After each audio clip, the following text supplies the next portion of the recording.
Hey, Saturday night at the Atheists. Oh shit, did I give it away? That is Saturday night. I hope everybody knew that already. Oh no, I said you didn't hear the other part. That's good. Okay, I didn't give it away. Oh, Maybe I didn't say that out loud. You never know. Hey, we've got a real bona fide star on in our side chat. Brainbug was a co-host on Truth Wanted. I know. Wow, that was amazing. An amazing experience. He flew all the way to Texas. Texas. Yeah, you have to have a lot of pull to have him, fly you out to Texas like that. Well, he's got a lot of pull. He's got a lot of those little bugs. They all have wings. You get a bunch of them flapping in the same direction. You can go anywhere you want. That's right. Yeah. He was playing with his mantis while he was on the show, which is pretty cool. So. Yeah, he filmed a movie on the plane over to Austin called Bugs on a Plane. Bugs on a Plane. Yeah. I don't know why. I just started to imagine Brainbug and a bunch of wires strapped to him and mantises in the sky and Flight of the Valkyries playing overhead. Yeah, it co-starred Samuel Jackson. Didn't want any of these goddamn bugs on this motherfucking train or whatever. Yep. So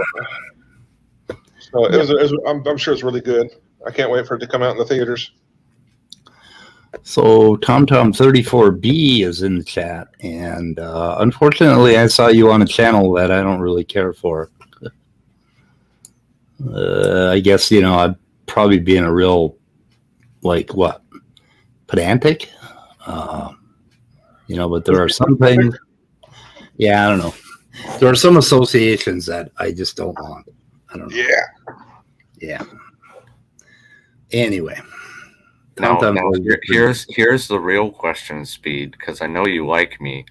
If I were to go on one of those channels, would you still have me on? If you went on Snaky Stinks channel? Yeah. I don't know. You don't know? I'll take that for now. It would really make me doubt you if you did. Fair enough.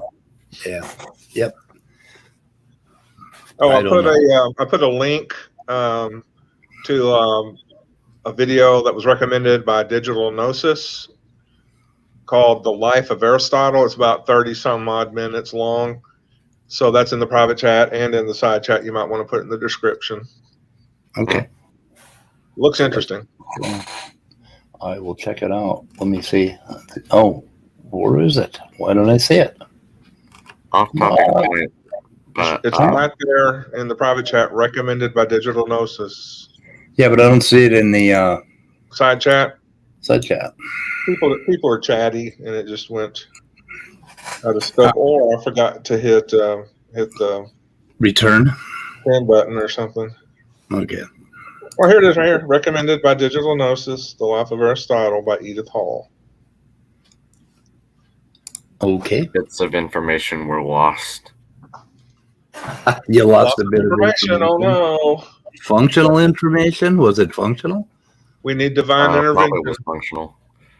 Yeah. It was functional for Scott to keep going. That was okay. The link I got is to Edith Hall's channel. Yeah. Okay. It was recommended by Digital Gnosis. Oh, okay. And it's called The Life of Aristotle by Edith Hall. Okay. Off topic point I want to mention, but isn't it funny how we're almost 2,000 years, maybe slightly more, since the time of Aristotle, and yet the conception of evolution is still along the great chain of being, this linear progression that Aristotle kind of didn't put forward like a linear sort of evolution, but put forward like a linear classification of life. Yeah. That idea is still the broad conception among the lay public today. Yeah. Yep.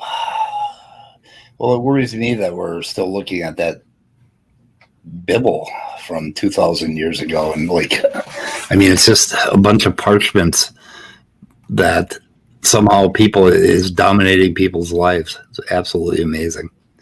I have no idea. Why. It just strikes me as so odd.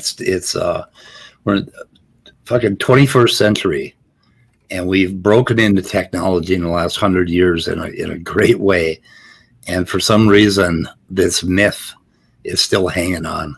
How in the hell did it get that powerful in our culture? I don't understand it. I guess the trade routes, because they're right there along the King's Highway, they used to call it, and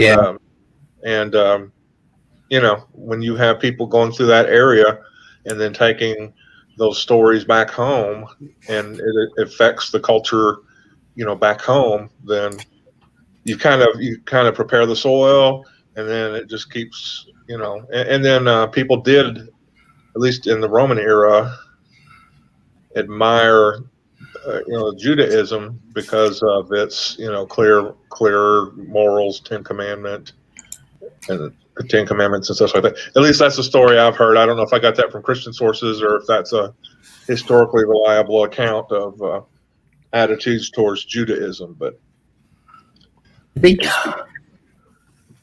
stuff just travels from that area because everybody would go through the Levant to get to the bigger empires, which were Egypt and Persia at certain times, Babylon at certain times, Assyria at others.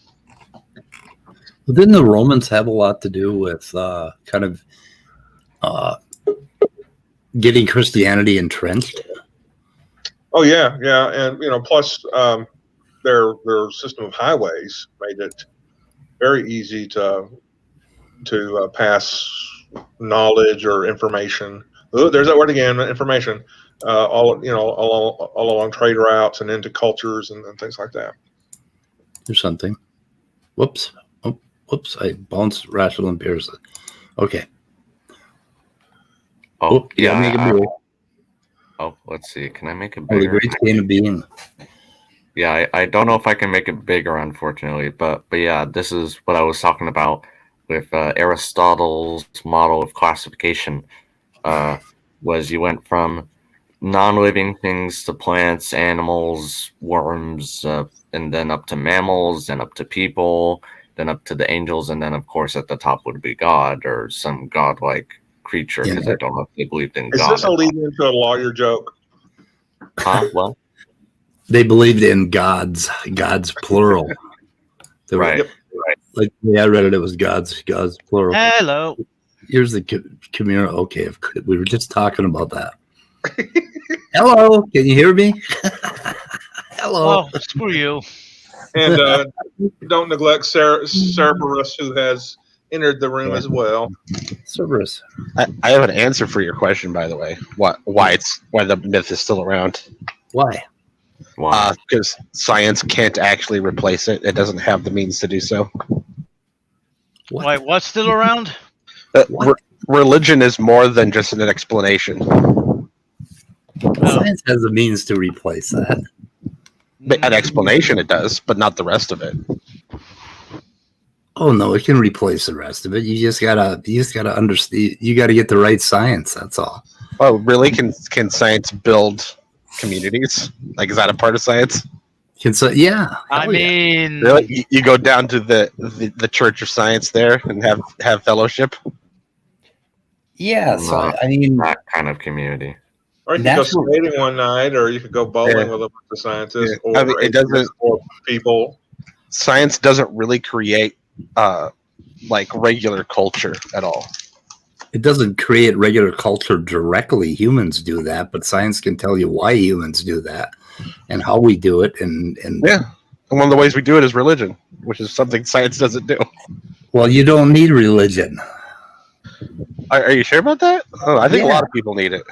No. Okay, no. I really love the fact that the Serb is an atheist, but he's arguing for religion.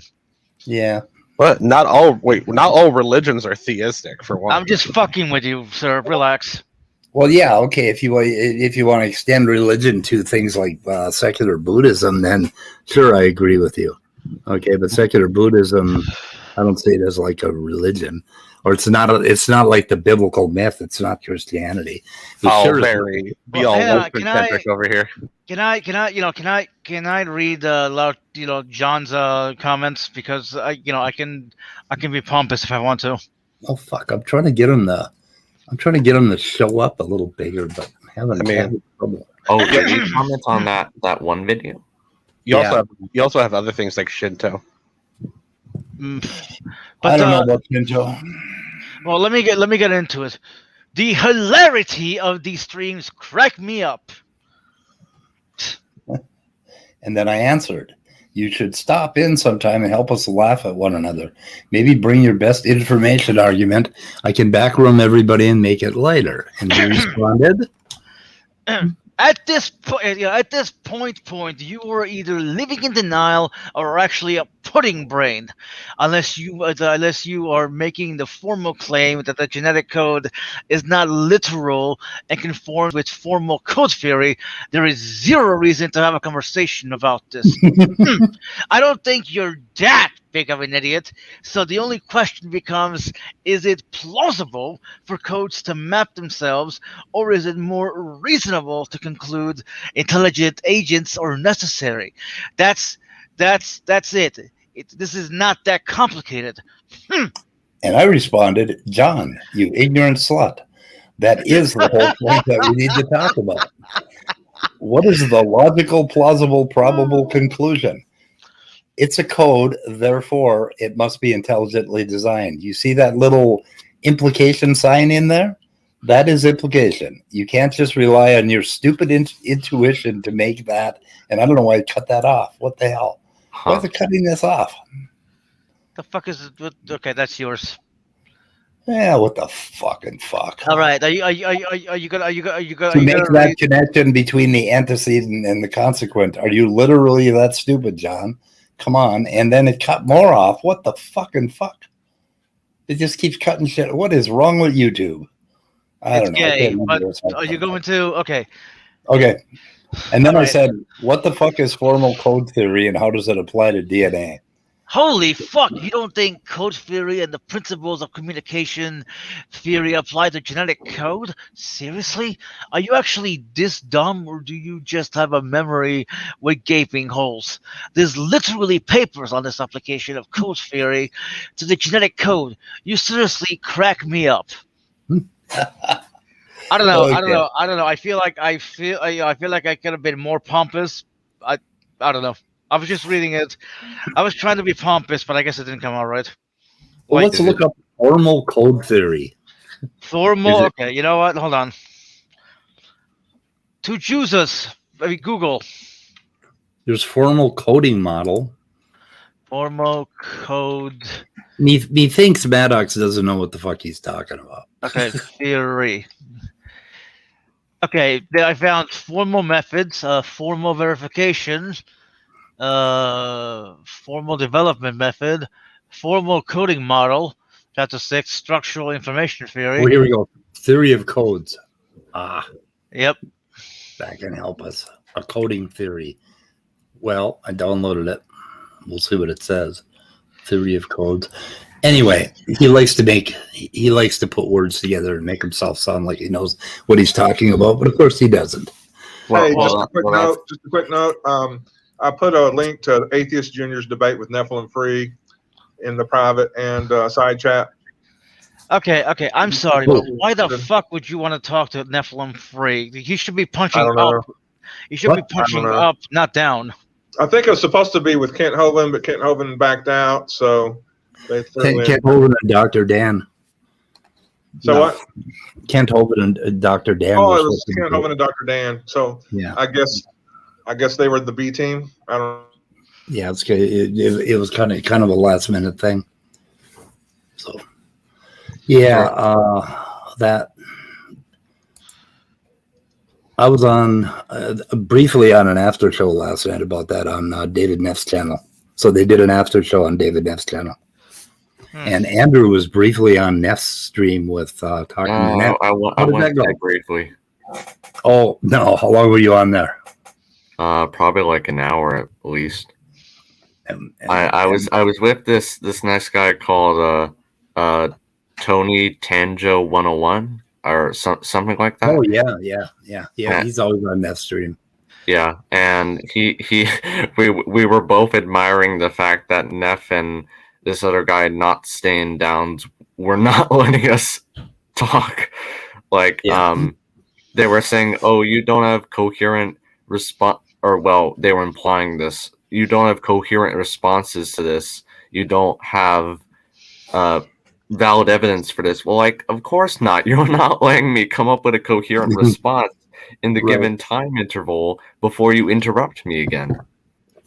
Yeah. They want a one phrase piece of evidence, like with 3 words in it.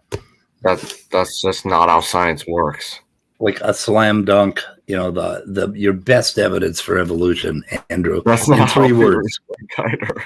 No, Oh you have my Go God. ahead. So no, silly. see, you have to use their language, right? So you're trying to dig into science and get this, try to squish down all this information. All you got to do is say your best evidence for evolution is that existence is primary. Yeah.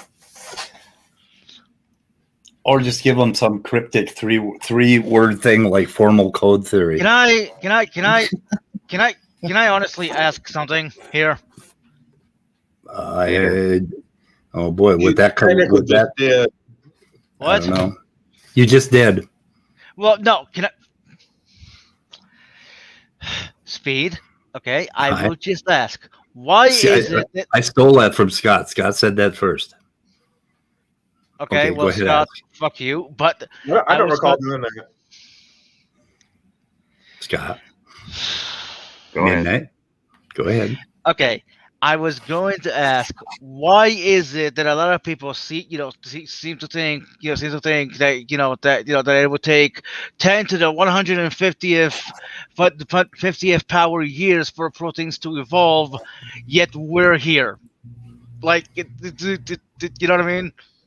Well, that's where they insert God into the picture, because according to them, God making the proteins is easier than coming up with a natural explanation for it. But why? But why?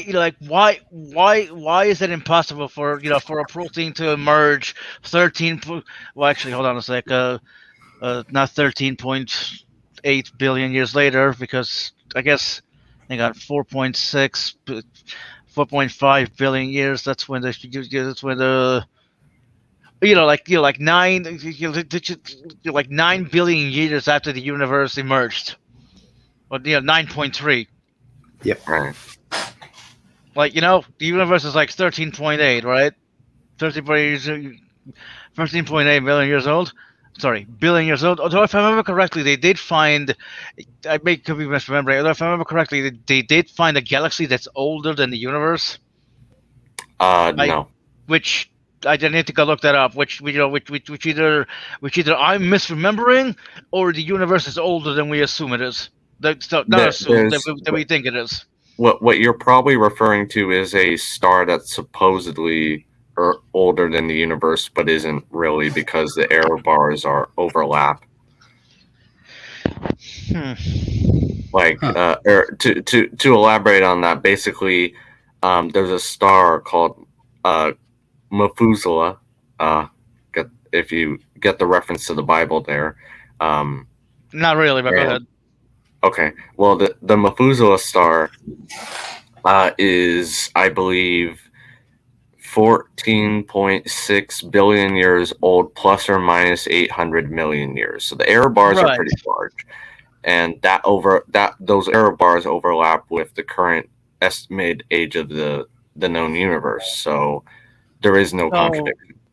Well, no, well, I'm not saying there's a contradiction. I'm saying that the universe could be older than 13 point, could be older than 13.8 billion years. That's what that's what I was getting. There wasn't really a contradiction. I'm just saying, the age of the universe might be off. There is a piece of the puzzle that they don't cover in that, though, is that the Methuselah star is was it population 2?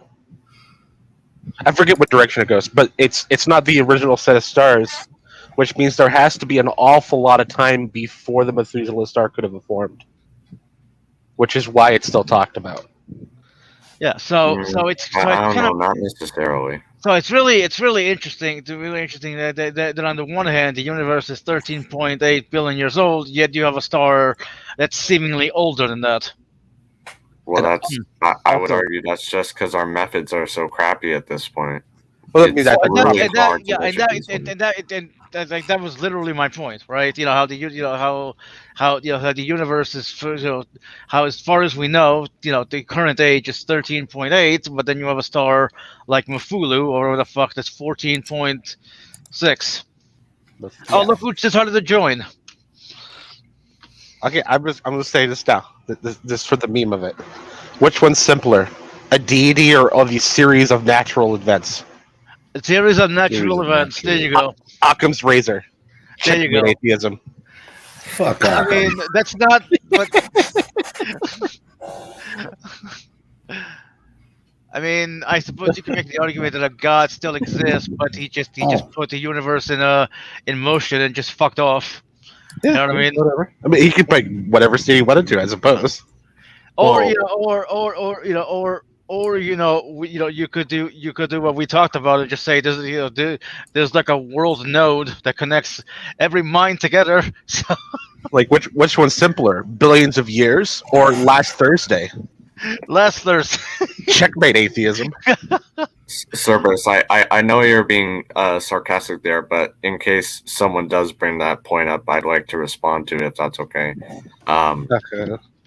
Basically, Occam for the uninformed, Occam's razor does not mean the simplest explanation.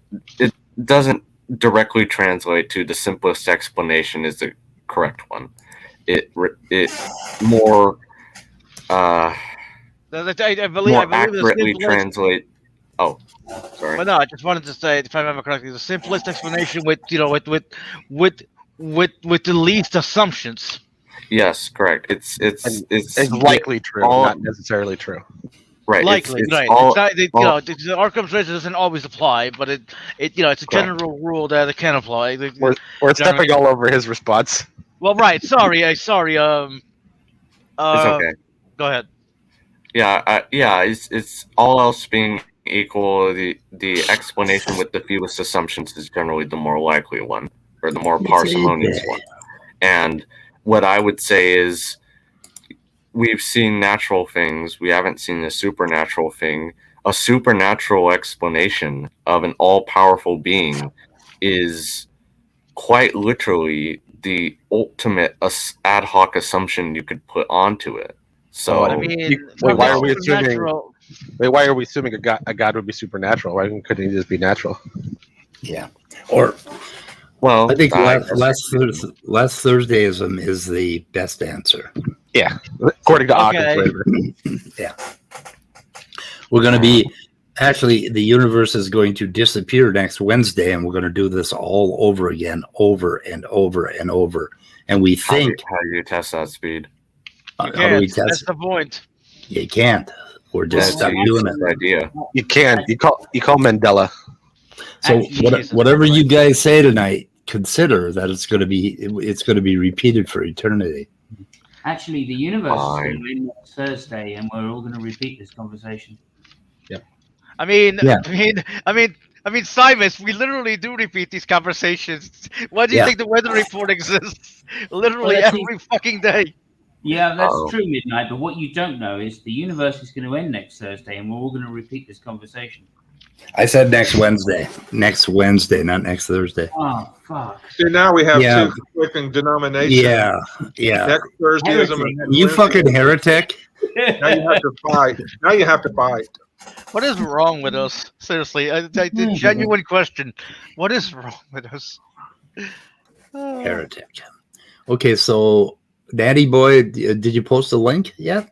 I gave you a wrench. What for Danny Boy?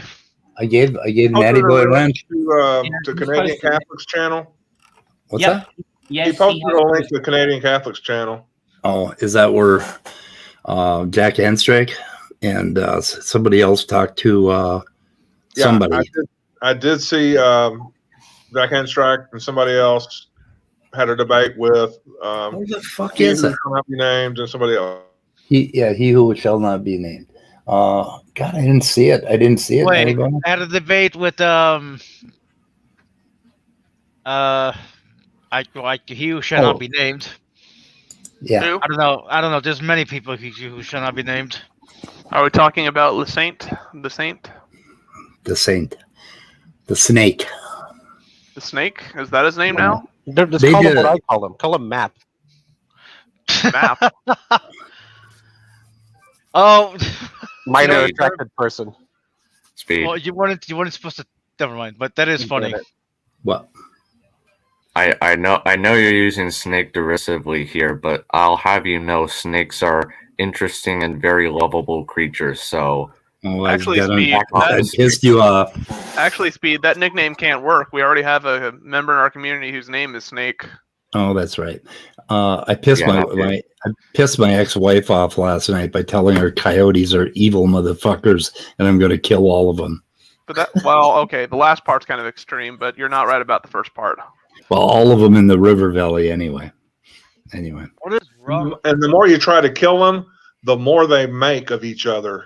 They get more pregnant more often. Really?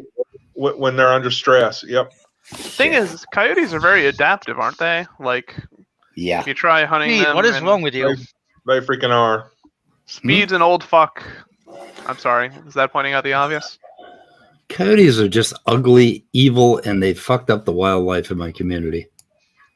They've totally taken it down like 5 notches. They eat too much, for fuck's sake. You know, it's also you could annoying. say the same thing about humans. Yeah, well, You know, it's also annoying. Raccoons. no. They're out They there are. right now. They're out there right now fighting They're and a trying pain to in get the through my ass. fence. I've got baby raccoons now. I've got babies out there. Uh-oh. And I ran out in the yard, and they can get through my fence into the backyard. Are And they I ran fat, out there and- baby raccoon babies? Because Snake. all of your raccoons tend to be a little large. They were just a little tiny, like handful raccoons, like the size of my fist. They're just tiny, and they chitter, and they run around. And the parents don't feed them; they won't let them have the food. They chase them away from it. I don't know why. It's really weird. Speaking of snakes, did anyone know that we've actually found fossils of prehistoric snakes with vestigial hind legs? That can't Yes, I that can't did be know very that. common. I mean, snakes don't have skeletons, do they? Yeah, they do. They do. Oh, they do? Gosh, Oh, they've Huh. found They were those just a huge meat- cannibals.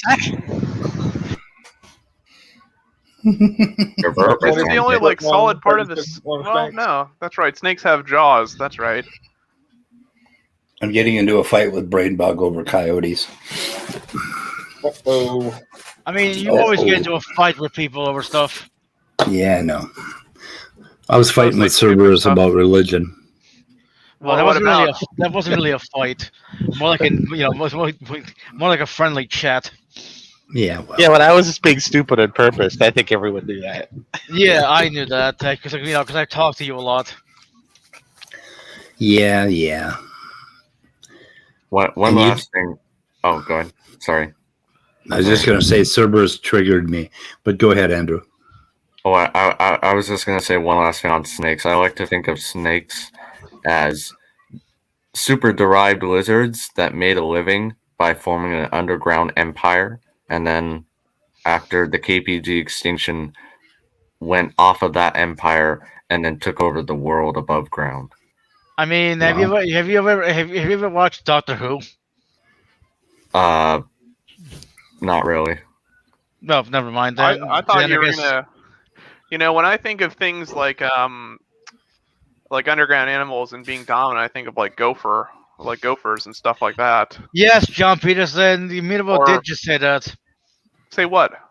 Heretic. Did Immutable just say snakes don't have skeletons? I'm not. Look, it's been a while since I took biology. I don't usually think of snakes as having skeletons. They do. But I'm also not that type of biologist, so I don't care. Yeah, it's just that they have so many joints, it's hard to tell. They're like a slinky. They're almost like a There we snake. go. that makes me sad. Snakes also have one lung that is a lot larger than the other because of their body shape. I like to think of snakes as being in Colorado, another state far away from me. That's what I was. Wrong state, but okay. Yeah. Sorry, Speed. I turned this into Snake-tacular. Snake-tacular. Well, you know, it's not a bad topic. It's not a bad topic. I just wish we had more Why don't we talk about ants? pictures of snake fossils and shit. But Brain bug's here. Well, does Brain Bug know about ants? I walked on you, Sorry, Scott. Brain. that's okay. Okay, I don't want to walk on you. I do that often. I appreciate the consideration. I hate that about myself. I'm gonna cry. Well, We're good. How We're the having a fuck moment. does Danny have a wrench? Yeah, good question. How the fuck does Danny have a Okay. wrench? Well, I I gave him thought a you- rent, so he could post a link. And anyway, Natty Boy 2 is going to stick around for a while, but it's provisional, and with great privilege comes great responsibility. Nobody told me Natty Boy was Danny. Oh, Pretty obvious. Who found out this extra information?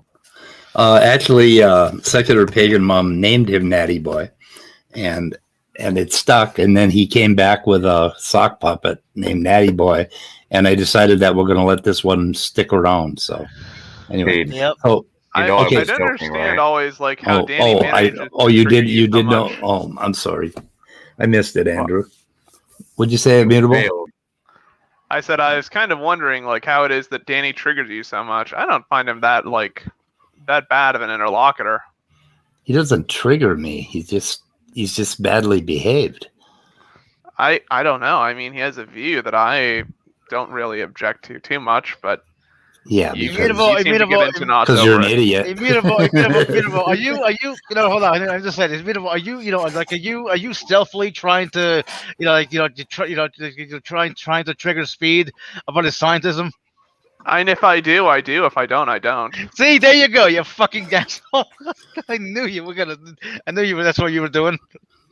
I mean, I like science. just saying I'm fucking stupid isn't a refutation of the argument, but that's well, okay.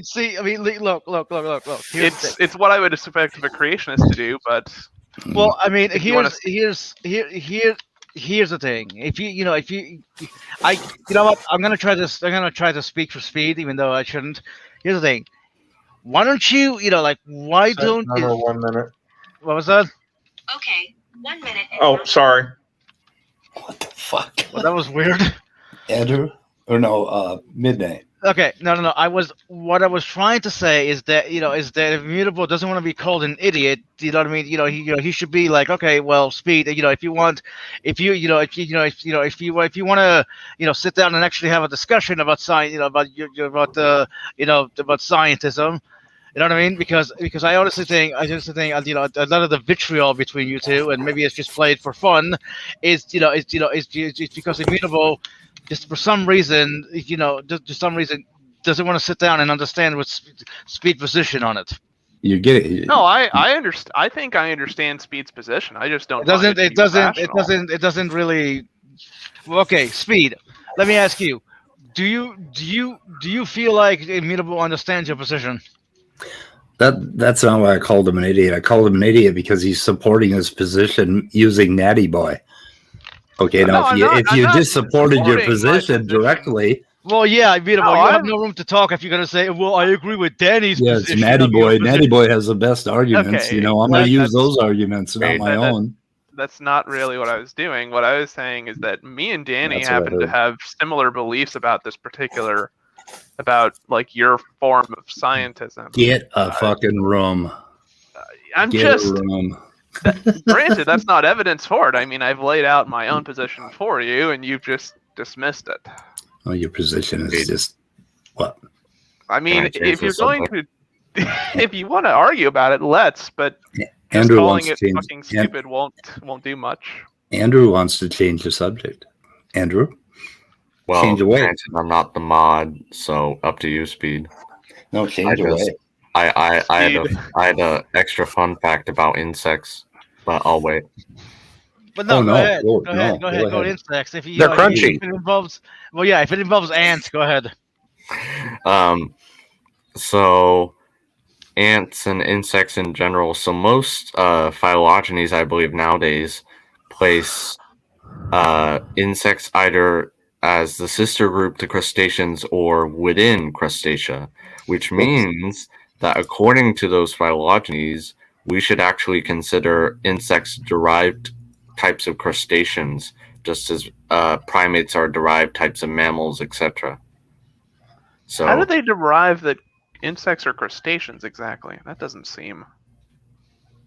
careful phylogenetics. I don't know anything deeper than that. They do have some similarities that are weird. So a lot of people who are allergic to crustaceans will be allergic to a lot of insects. I I mean, don't know. just hearing that, that kind of sounds like a spurious correlation.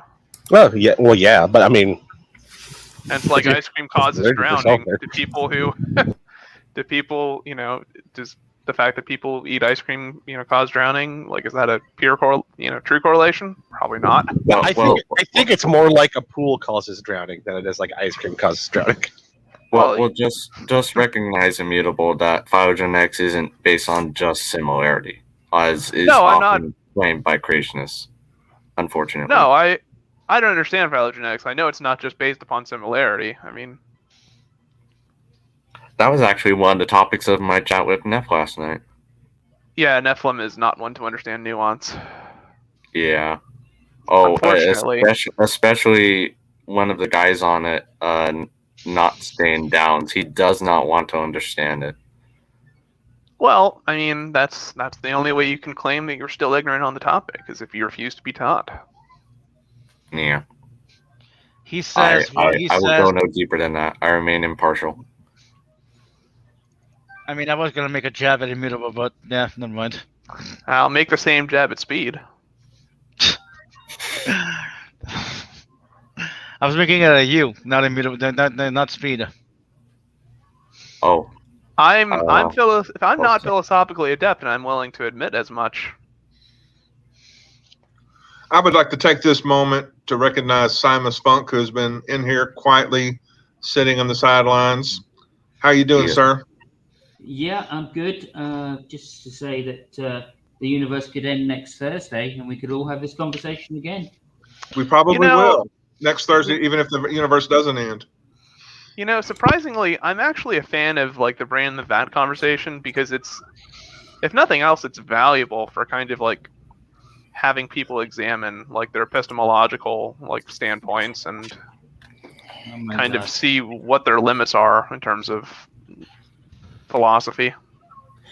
Phylogenetics is based on other than similarity. Natty Boy Ooh, asks. question. Yeah, it's a question. Can I answer that? Interesting question. Go ahead. Go right ahead. Phylogenetics is not based on what's called phonetic similarity, which is the overall, basically the total amount of similarity of the animal. So if you were to say X animal is 99% similar, maybe that's a bad example, but it's kind of like comparing a shark to a fish, basically, and that's not how phylogenetics works. Phylogenetics works by using what are called derived synapomorphies, essentially. I think I explained this the other night, but do you want me to repeat the example I gave, Speed? Yes. Yeah. Yes. Okay. So synapomorphies are relative, meaning that, for example, if you were to talk about the trait feathers, which is a morphological trait, basically, it would be synapomorphic among all bird. Oh wait, no, sorry, I got that backwards. It would be plesiomorphic among all birds, for instance. Wait. Sorry, I'm confusing myself here. Yeah. Sorry, can I You're start again? confusing us as Can I well. just- So. Start Can I again. just throw my If hat I- in here and say that I agree that insects are nested in crustacean. Yep. That's and you can actually tell it when you look at their development.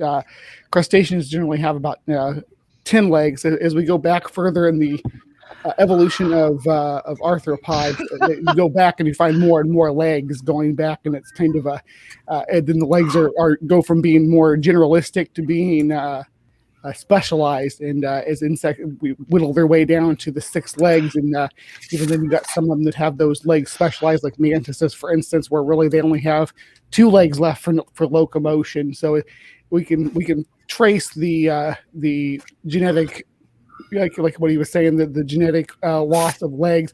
I believe which that's the Hox gene, right? That we find that in. We can trace that back through arthropods and actually see the loss of those moving through from crustaceans to insects. Eurypterids had even more legs. Yeah. And in comparison to something like a centipede, which is basically a train with legs. Yeah, Basically. millipedes have even more. Yeah.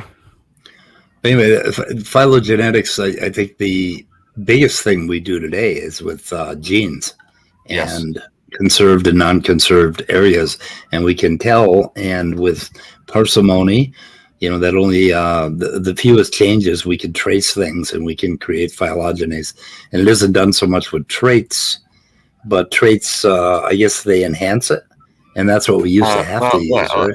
In a technical sense, each DNA position is a trait. Well, that's Each locus, is a trait. But a locus can be a lot of different things. I prefer to use the word character for just these features in general, and trait for morphological. Okay. features. That's would just you how be I able roll. to use, and maybe like this probably will reflect my ignorance on like parsimony analysis more than anything else, but could you use things that are like not purely DNA, so like things like regulatory RNA sequences? Oh, I yeah. believe like so, but I'm not too familiar Yes. on that, unfortunately. You can, but you have to use conserved areas of the DNA, and then conserved and non-conserved, and look at the non-conserved tell you the most, because that will tell you how many mutations have happened, and if there are Right. a lot of mutations, then the branch is further apart. Okay, but if there are a Yeah. few mutations and they're close together, so I mean you can do pretty good phylogenies with genetics, but then there are all sorts of little outliers like transposons and duplications and insertions and stuff that kind of make it difficult. I'd So be the- curious to see, and this is a point that that's been made by creationists that I don't necessarily fully disagree with. Like if you found like an element in DNA that like just never varies, it's like universally conserved within all species. Would you not like be somewhat like tempted to say that that particular thing must have a function, or not must, Yeah. but high Yes. probability that that thing has a function since it's never been probably, observed yeah. to, Yeah, vary? that's how they determine function now, basically, by things that are highly conserved. You know that it's functional, and that's what we were talking about with information and bits earlier. I don't think you were here, but basically, the functional part of the DNA, you can tell it's functional because it's highly conserved.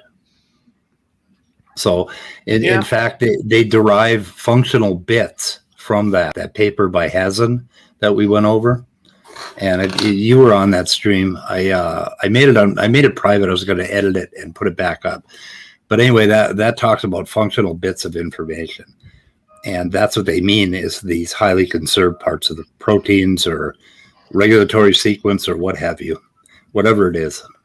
So, Huh. Hey, Speed. Oh, sorry. Yeah. Go ahead. So it's No? not this like abstract, mystical, wooey kind of thing that Maddox is going no. It's Going never full what bla- Maddox does. full blaze about. Yeah, this guy. I got this guy. Where the hell is it? I was listening to him earlier. Oh, you were? I was listening to him, but I found I found a few kind of cool things on here. There was something that, but anyway, Andrew, you're going to say something. You aren't done with this topic yet, so I'm not going to change it. Okay. Before we do this, I was just going to conclude with saying, so I can tell that you're researching into parsimony, which is good speed. But unfortunately, in molecular phylogenetics, as far as I'm aware, parsimony isn't used that much anymore. Yep. They use much more sophisticated kinds of analysis, but yes, but you do use it a bit. It's sometimes used. It's still useful. It's just it has a lot of limitations. Well, Mega uses it, doesn't it? Mega? I think so. Yeah, it's one of the things. I believe it's because like the complexity required, or like the number of steps it takes if you increase it by one is just like it grows exponentially, doesn't it? Yeah, parsimony is vulnerable to something called long branch attraction, which is due to, I believe, when you have two lineages and they have lots of changes, it's more likely they're going to look more similar to one another, and the signal is going to be lost. And the algorithm is naturally going to stick them together and say, oh, they share a common ancestor, where they may be more distantly related. That's what I understand of it. Huh. Well, that's interesting. That's more than I understand. So, are you talking about the fact that it could change back? Yeah, reversals. I think play a role into it. Yeah. Yeah. Lots of things can cause a long branch attraction. Yeah. That's why we use different methods nowadays. But anyway, what were you going to go on to next, Pete? I was going to show something from Cell that I thought was hilarious.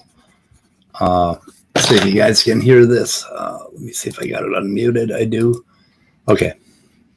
No, not every transition is absolutely impossible. There's some that are reasonable, even though I don't believe that they happen. I said the way to argue that. He's talking about evolution, and he says there are lots of there are some that are even reasonable, but I don't believe that. Why? I mean, is it? I'm curious if he believes that because like the evidence is insufficient, but that would kind of contradict him saying it's reasonable, which makes me think like he believes it's not. He doesn't believe it because of like his religious convictions. It's because of his religious convictions. He says in here somewhere that, well, let's see, hill to die on. I think maybe he says it here. Actually, I'm in the camp that says, that's not a hill to die on, as the saying goes, because there's certainly transitions. He's talking about that things can evolve one into another. Like say from chimp to human that are evolvable, especially the proteins that are 100% identical. So it's like, you don't even need to evolve it because they're identical. So that's why I said it probably won't be the best tool to try to he's so close identify impossible transitions, because there are some that are possible. And I try to tell creationists that not every transition is absolutely impossible. There's some that are reasonable, even though I don't believe that they happen. I said the way to argue that, the way to argue for the impossibility comes. Universal common ancestry is like what I did for the eukaryote. And then ultimately, if we can show life is young, where the earth and fossil record are young, that would seal the deal. The thing is, I mean, regarding abio, I don't know if the issue is more so in like getting the parts and getting it to assemble properly, but more so I think the difficulty is going to be how does the darn thing, more so regarding like the early evolution of those, like proto Luca or whatever you want to call it. Yeah, if I were to paraphrase what he just said, it's that like, it's beginning to look like evolution is possible. So a young Earth is proving the Earth is young is our only hope. Well, what he's doing, that's kind of what he said. What he's doing, and RJ is correct when he points this out. He's going to like the last frontier of creationism, which is origins or bust, right? Like they know that they've lost. Every time you say that, immutable, you pay him $2 each time you use that term. Darn it all! Origins but I mean, origins or bust. I mean, essentially, it's 2 points left to attack, which is either the origin of life or it's, pre-Big Bang cosmology. Yep. Because those are the two fields that we don't understand. Well, that's why they switched to talking about all abio lately. They keep pushing abio. Yeah, because let's be honest. I mean, trying to understand even, general cosmology on its mathematical scale is fucking hard. Yeah. And it's complex stuff. And the people who talk about it, they don't, numb it down any bit. Like, they make it understandable, but nobody who's in that field thinks it's easy, because you need, a new theory of gravity to kind of explore and understand the early universe. I think my intuition as to the reason that they don't dumb it down is because if you do dumb it down that much, you end up with misconceptions like, oh, the Big Bang was an explosion or something like that. So maybe that's, I don't know. It's dumbing it down because, like, anybody who tries to understand quantum mechanics will tell you, I mean, the only way to understand quantum mechanics fully, and even that's kind of bad for me to say, is to understand the mathematics, because that's the language of the theory. That's how it's been formed. That's what it is. Yeah, precisely. And, trying to get a physical intuition of it that's going to make sense, that's a little bit of a stretch. It might not. It could just be the language of the theory doesn't appeal to our normal, experience of common sense and stuff like that. Cue the quote from Neil deGrasse Tyson, everyone. Where's that? Which quote? I mean, I know the universe is under no obligation to make sense to you. Yeah. Yeah, that's a hard problem of physics, basically, and it's almost worse than the hard problem of consciousness. Trying to wrap our heads around it intuitively. I feel like on the surface, okay, yeah, it makes sense, but at the same time, it's like if the universe is under no obligation, there's no obligation to make sense to you, then how the fuck are we making sense to what you said? I think mathematics. Well, I think the issue is that, like, even before this, like, if you study, for instance, like the history of mathematics, when Gregor Cantor developed set theory, a little bit prior to that, he proved a different thing, which is that this idea of infinity is not singular. There's different types of infinity. There's like so-called infinities that are countable and those that are uncountable, and one is in fact bigger than the other, even though they're both infinite in magnitude. Isn't infinity just a placeholder to what was it? If you do 1 divided by infinity, 1 divided by 0, you mean? Yeah, 1 divided by 0, that's infinity. It's undefined. Infinity is undefined. Yeah, it's not really definable, and the thing is, like, the way people talk about infinity is that infinity isn't something you can get to, right? It's not like you can take a finite number of steps to ever get to infinity. Infinity is something that's just way beyond. And, it's boundless. It's boundless. It's not possible, to get to infinity. There's nothing, and there's nothing like which is, quote unquote close to infinity. Infinity is bigger than anything else you can imagine. There is only one of it. In terms of, like, having that property. Wow. See, the language is fuzzy. Yeah, I mean, I can only talk about this kind of concept in ways that, like, I understand my reality, and, in ways that it makes sense to me. But the mathematics says something very different. Also, to respond to your query, Midnight, I think what the quote is trying to say is not that we can't make sense of the universe.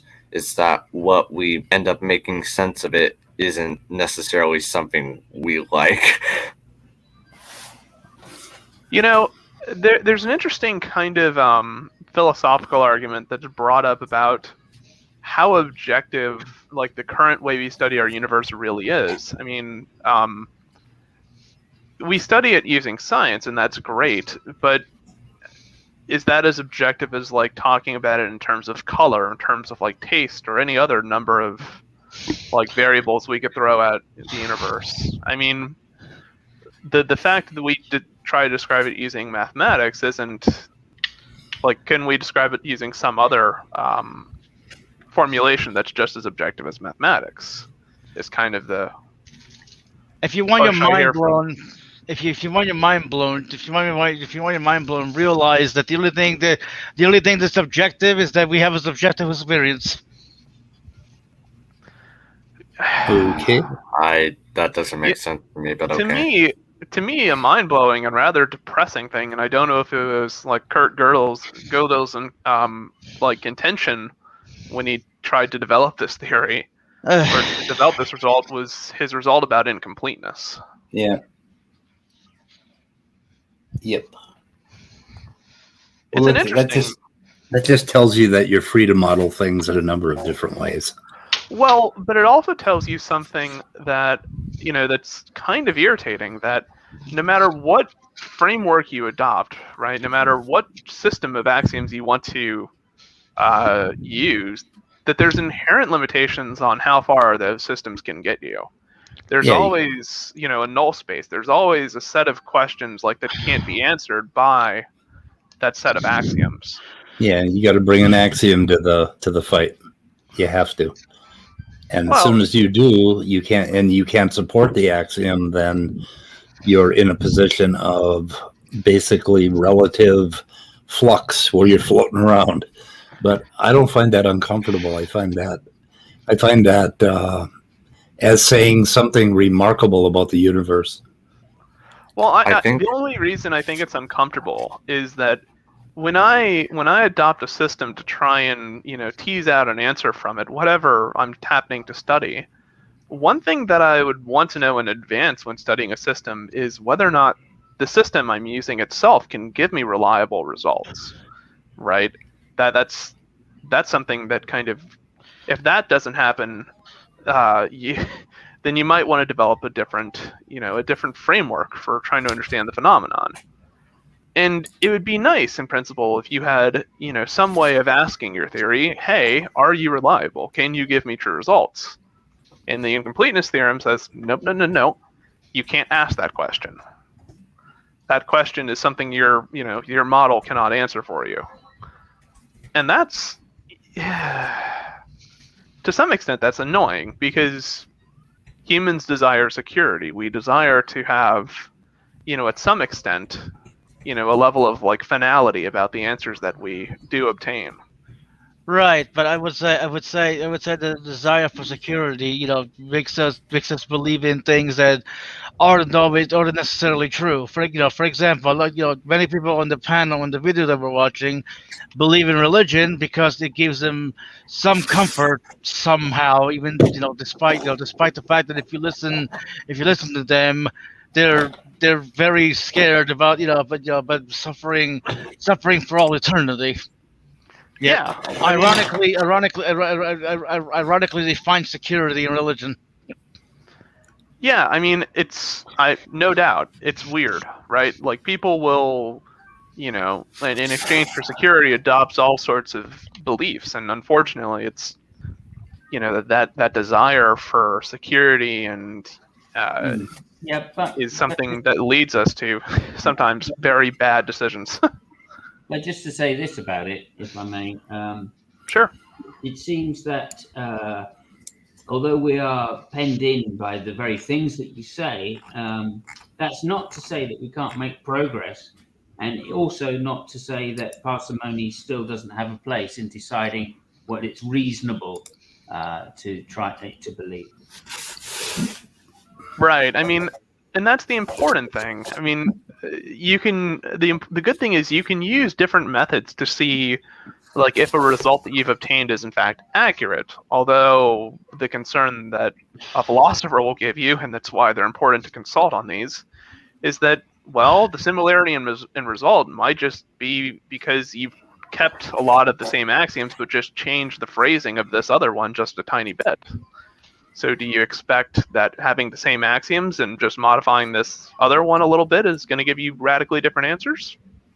if no, then it shouldn't be surprising that, Yeah, the thing is, obtained is what it is. the thing is, you can come up with a set of axioms or a model, and then another and another and another, and they're all coming at it from entirely different directions, but they can all describe things about the universe accurately. And because basically it's like a fractal, it's like the universe is this fractal complex, and we humans come up with conceptual models to understand various perspectives on that very, very complex fractal universe. And that's all we need to know, is that the models are consistent throughout based on the axioms, and that they make, predictions. And then we've got a good model, and that model is true. And then you come up with an entirely different model and you do the same thing. That model is also true. So and then you come up with another model that combines those two, and you've gotten a little bit further, down the hole, right, of understanding. But the thing is that you come up with a lot of different models, and like in physics right now, I'm almost certain that we have totally the wrong model, and that's why we're running into these walls, trying to find the unification theory. And when we come up with the right model, we're going to go a little bit further, and we're going to absorb gravity, and move a little further up. But still, there are other models out there. So the universe is one fucking bizarre, complicated, really cool thing. It is. I mean, and I think the best thing you can conclude when you when you do change axioms and you see, okay, well, does it still give me the same result I know from this previous set? I think the best thing you can conclude, or at least probably the most rational thing you can conclude, is that the phenomenon you're observing, or the conclusion of whatever you're studying, is likely to be objective, right? If you've developed 100 different models and every time you get the same freaking answer, and they're using entirely different frameworks, then you could know something. Yeah, at that point, it's fair to say, okay, maybe I just haven't chosen the right model to get a different result. But more than likely, this is something more than just coincidence. This seems to be something that's actually, an actual property of the universe, not just, some weird byproduct of choosing specific rules. Yeah. And you could bring that down to the point where I'm sitting here and I could pick up a cup, and you're sitting there and you can pick up a cup. And there's something very, very constant about our interaction with physicality that tells us something, right? That we all have this, that no matter where you are, on what part of the world you are, I know if we speak the same language that we can walk around our room and do the same sorts of things. And we can pretty much make a lot of really good guesses about each other, which is interesting. Don't you think? You're all wrong. I'm right. Just kidding. I don't know what the fuck we're talking about. I'm zoning out. The only thing that's actually kind of curious to me is what physicists describe as kind of like the fundamental asymmetry of time. How time, if you think about time and space for a moment, right? Space, we understand that there's different types of, that there's a difference between a meter and 10 meters and 100 meters and 1,000 meters and so on and so on and so on, right? But 1 meter of space always feels like 1 meter of space. Driving a mile always feels the same. No. Really? Well, okay. No. Not according to relativity, no. But depends on what I've got playing on the radio. Well, that's what I would. So that's the thing about time, right? That not all moments of time, even if they are of a fixed interval, feel the same to us. There's times, for instance, in my life where doing something for an hour, I felt like a day had passed. Oh yeah, that's just the thing with your brain. Yeah, but other times, going, doing an hour-long activity, it felt like 5 minutes had passed. That's just the way your memory works. Yeah, it's you don't remember every instant. So no, but I mean, it's kind of weird that we don't feel time as being something constant, though. Well, the other thing is we can't. We can't move through time. We can't voluntarily move through time, but Well, we can I move. mean- We can move through space. Speed. Wow. Go ahead. Yeah, I think No, I was just. Go that's ahead, not a wow. Silas. That's not a wow statement. I mean, you have to interpret it charitably, but it's not a wow statement. You mean when Andrew or when Midnight says speed? Yeah. You mean? Just be careful with your I mean, next it's That's all I'm saying. And yeah, space is equally as flexible as inverted commas time. really. I mean, you think there's a Yeah, different absolutely. sense in which we experience like that? There's not a consistency to us like experiencing, say, like 1 meter space compared to. Yeah, but immutable. When you're talking Like about 1 second of experiencing, time? you're talking about your brain.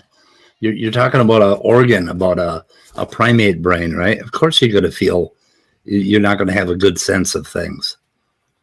Well, I mean, we just fell out of the trees a couple million years ago. What the fuck? Give us a break. okay, but what's No, still like what's that's remarkable fine. about that is like other people when I talk to them, right? They tend to report the same type of thing, right? It's not Well, as yeah, if that's though like because- this is a singular instance. Sure, but that's because we're all on the same planet, traveling the same speed. We all have the same brain. Well, It's almost identical. I mean, it's structurally, it's almost the same. The way you remember time, you can't experience an hour, the last hour of time. You can only remember it, and the only way you're going to remember it is by the highlights of the things that happened to you, and those are stored in a part of your brain that is designed to throw away almost everything except for the highlights. And so, if you only had 2 highlights, it's going to seem like the last hour was really fast. I guess you can interpret this question as being semantical, but would you say that we interpret well? Subjective. Okay, would you say we experience time, or would you say like it's more accurate to say that we experience events that occur in time? We experience events that occur in time. I don't think we experience time at all. There's no sense for time. There's only our memory and our constructs that we've created from that memory. So that's how we gauge time. Kind of reminds me of what I think it might have been a Stoic philosopher, but I think it was like Aristophanes or somebody like that. He made the statement. It's actually quite an interesting statement that the notion of time, like as a constant thing, doesn't make sense, but changes in time to us do. Yeah. Hey, Speed. Yeah. And I know we're kind of beyond or past this topic, but I'd like to do my best to provide a simplistic analogy for how the heart of the scientific process works. Sure. So I like to imagine the scientific process as an ice mining factory, where there's a big hole in the side of the earth and a giant chunk of ice is lodged into that hole. Okay. Now the first part of the process involves the ice miners kind of chipping away at the chunk of ice, the block of ice, and extracting little pieces off of it. Those pieces are then carried away and put in little bins, basically. And in this case, those pieces of ice represent the facts of reality, or observations, in other words.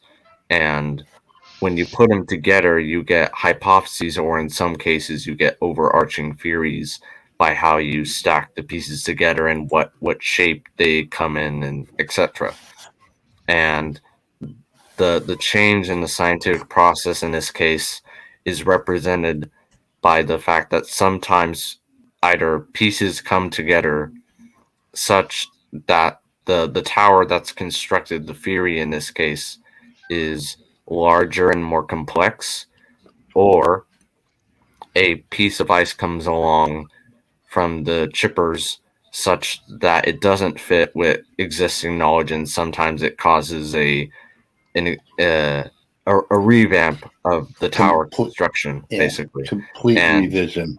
Yeah, which doesn't always happen, is kind of rare nowadays, but like the final piece of it, I think, would be the fact that the ice is blurry And this kind of gets into what you guys were talking about earlier, at least from what I understood, which is basically that no one knows how far the tunnel goes because the ice is see-through and Yeah. it kind of blurs one's vision. So the Yep. observers, the chippers in this case, don't know how far they're going and how far they can go. And yeah, that's how I imagine it. Yeah. You know, it's So, God. but no, I was just gonna ask. Don't we move forward through time? The time, like time, like the time space. You know what I mean? That's a good question. I mean, Yeah, that's Because the one thing I can't wrap my mind around is that we're stuck in this now, right, all the time. There's no going back. Yet, if you look at block time, it's like it all exists at once. But Well, we are the kind of thing Well- that moves through it. I think there's a good example that Sean Carroll kind of uses, which and it's weird because the way he phrases it, or the way I remember him phrasing it, is kind of odd. It's that, but it's to say that, like, that all moments in time are equally real, and by that he means, like, if you were in 1930s Germany at like Auschwitz, Yeah. like that moment of time is as real like as whatever's happening where I'm sitting in the year 3000. That might be ants crawling around or whatever. But they're not equally real, right? Like there's a sense in which one event is happening currently, but other events have already occurred, and there are some events which will still transpire. That the universe hasn't quite got there yet in terms of events occurring. Like when you model or simulate something according to like some mathematical framework, you can predict, right? Like what the system's behavior will be, for instance, like a million years in the future or something like that. I mean, if you had perfect knowledge of the position of every particle, yeah, but yeah, I mean, but that's quantum never... mechanics operates on probabilistic laws, which I mean, suppose you take a deterministic theory, which doesn't, for all intents and purposes, doesn't need to consider quantum mechanics for its predictions. You can model that system into the future as much as you desire, but that doesn't mean, right, that the system has, that what you've predicted of the system, like say a million years in the future has already occurred. No, of course not. Where the system is at its current moment in time is where it is at its current moment in time. And in a million years from now, if your predictions are accurate, it'll be where you expect it to be in a million years from now. But the sense in which this moment of time is t equals 1,000, and the next moment is t equal 1,001 are distinct. Yeah. On the subject of time and projecting into the future, this is kind of an off-topic point, but like I kind of think of it going into and this is one reason why I admit the distinction, but I don't like the clear-cut distinction between so-called historical and operational science that creationists often point out. In the same way, I like how one person told me, for instance, that it's the simple things in life are more are easier to be sure of in a sense than the more complex things in life generally. So like, for instance, projecting your future a million years, or wait, no, you won't be alive by then. Projecting your future 50 years ahead in time is more complex than projecting your future into next summer, for instance. And inadvertently, I mean, even though your example is a slip of tongue, you're right? I mean, a million years from now, your future is sealed, and you'll be gone, dead and buried. I mean, unless we find a way to immortalize human beings and prevent aging. Unfortunately, I mean, anybody who lives, due to senescence, will be dead. Right. And that's an unfortunate product, but that's what will happen. the point I'm trying to make is that instead of thinking of how creationists think of it like historical and operational science, we should instead be thinking of it the degree of time difference and how complex the subject is according to that time difference, such that like it's more like a gradient than this is historical, this is operational science, is what I think. Yeah. So for instance, like one of the things you're pointing out, I think if you're comparing, like, let's go with powers of 10 because that's just convenient. Okay. I don't think most people, for instance, if you're just sitting around doing something, there's not a difference you really tell between, like, say 1 second of time and 1 second of time and 10 seconds of time, for instance, right? Like, unless you're really paying attention to it, yeah, you can tell a difference. But day to day, like everyday life, you're not really paying attention to that type of difference. 10 seconds and 100 seconds, yeah, you can tell the difference. A minute and 10 minutes, yeah, you can tell the difference. Right? But if you start going up that scale even more, like say you start talking about years now, like 10 year, yeah, 10 years, 100 years, yeah, 100, 10 years, 100 years, our minds start to get a little bit less comfortable with thinking about that large of scales of time, right? Because once you go further, like 100 to 1,000 years ago, we know about things that have happened back then, but they're so far in the past, like the details are so scattered about, that it's really hard to to kind of do anything about it or to make sense of it in a way. And, once you get to like really extreme periods of time, like, like a trillion versus 10 trillion, well, who cares? I mean, who cares? Like, humans can't begin to understand or, can't begin to kind of like appreciate the types of events or differences in events that occur on that type of time scale. Yeah. It's just not the way our brains are, like organized to think about the world. Can I play my clip? Sure. Sorry to cut you. Speed, I have to head out now, unfortunately, but thanks for letting me contribute to the stream. We were just gonna talk about John and information. Oh, I thought you were going to bring out Slaughterhouse 5. That sounds like a depressing book, but it's actually rather good. It's it's funny.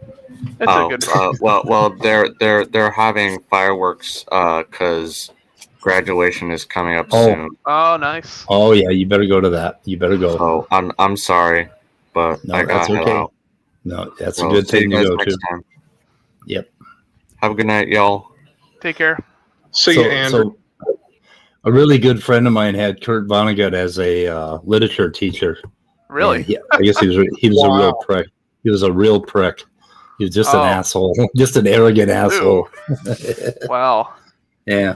I actually think his like the way he kind of gives that discussion on time about I believe it's like the aliens who live on a different planet, and they have this like interesting quirky little property where nothing really bothers them because even though their events take place in time, obviously they can see every moment of time kind of like as a continuum, right? So they're not really concerned about 1,000 things happening 1,000 years in the future to their society because they know it's going to happen already. They can already see it. And it's just like it's a really bizarre concept to think about. Like how would if humans had that property, if we could see all moments of time like simultaneously, like how would we think about the world around us? Like how would we make decisions in terms of what kind of things are important to us and societal scale decisions and things of that. There would be more Buddhists. You think? I do. Yeah. More Hollywood Buddhists? No Hollywood Buddhists. Those guys suck. And also, it would definitely mean that Christianity is false. Yeah. You would still never see the returning of Christ because the Bible unfortunately doesn't give an expiration date for that philosophy or that prophecy rather. Yep. So I think I have you cranked all the way up to 100% or 200% on your volume, but your volume is still low. I'm really sorry about that. Should we start a fundraiser, a GoFundMe to get you a microphone? No, fuck off. Oh, come on. Come on, let's start one. I just can't be bothered to switch my main PC on, that's all. Yeah. Maybe we should contribute to John's GoFundMe. For Which one? Oh, that's Which right. one? Oh, yeah, that's right. For his debate? His debate. Yeah. His business is already... Yeah, that's right. His business has seen better days. Tits up. Yeah. Okay, I'm going to play this little thing here. John is an information theory specialist. One? You're telling me that there's not... I mean, what? Okay, let's think about this. Let's delete 1,000. What do you think's going to happen? If one... It's talking about mutations. Is going to like cause collapse, like failure. Is he talking about nucleotides or genes? 1,000 wouldn't also? Nucleotides. One. Delete one. Does he not know, like, we've done gene knockout not just gene knockout experiments, but like knockout experiments on like very, very large segments of DNA, like thousands to hundreds of thousands of nucleotides of DNA. Okay. And it doesn't do much. Listen to what he says about bits of information here.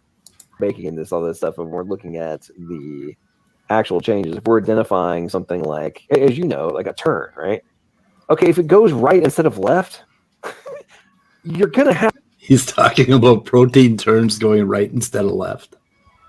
Okay. Yeah, I have trouble getting my mind around that one. Technically, it'd be counterclockwise or clockwise, but... No, he's not talking about alpha helices. He's not talking about helices. He's talking about the turn. So helix, turn, helix. He's talking about the turn. Oh, okay. You know, the connecting, the turn. If it goes right instead of left, that doesn't make any sense at all. Anyway, but it doesn't really make much of a difference, but okay. I don't think it would be that big of a deal. we're not, and how would it do? I can't even begin. I mean, if there's that much sensitivity, like in, well, if you stick a proline in there, then you're going to have a problem. Well, sure. Like in an alpha helix, but not in a turn. In a turn, it would be fine. A turn would be very... The turn is the hill you do not want to die on, John. You want to talk about the alpha helix? I mean, what you should know when you're talking about turns is that turns are variable regions, right? Yeah. Like they don't need to be preserved. Usually. Right. And the things that'll, like mess it up are probably going to be proline or stuff like that, because then you get really weird distortion. But only in an alpha helix. If you had a bunch of prolines, probably you'd end up with some weird ass distortion. But anyway, we're not at the good part. Other than that, or like some other weird thing where you have an arginine or lysine that's participating in some kind of ionic interaction, maybe. But that's cysteines really fuck things up or fix things, as in ApoA1. But anyway, let's get to the good part. A failure, almost guaranteed, right? Yeah. It's almost guaranteed. So my point is that when we're identifying those kind of things in the sequences overall, okay, cool, we've got the wall. And I've used this example before, like in like on a website, right? Like, oh, cool. So it's this one function is it's collapsed because there's an error in the code. Oh, wait a minute. No, that's not the good part. I'm sorry. It's okay. But I mean, we have to look at it from the context of whether or not you want to use the term or not. It doesn't change the fact that we're looking at digital information, and there is bits of data that's being necessary to accomplish all this stuff. So ultimately, we're coming down to when you're talking about like finding out how much can you change before it fails, you're looking at how many of the functional bits can I remove before I have total failure of the overall function. Okay, that right there is exactly ass backwards. If you remove bits, then there are more functional proteins in the space. So you can tell that he doesn't really understand what the fuck is going on with there's functional bits. There's another important thing as well, right? Which is some things, like when you talk about information, sometimes information is, right? It is like a process of how many letters or characters, how many bits, right, you've chosen to construct, use to construct a thing.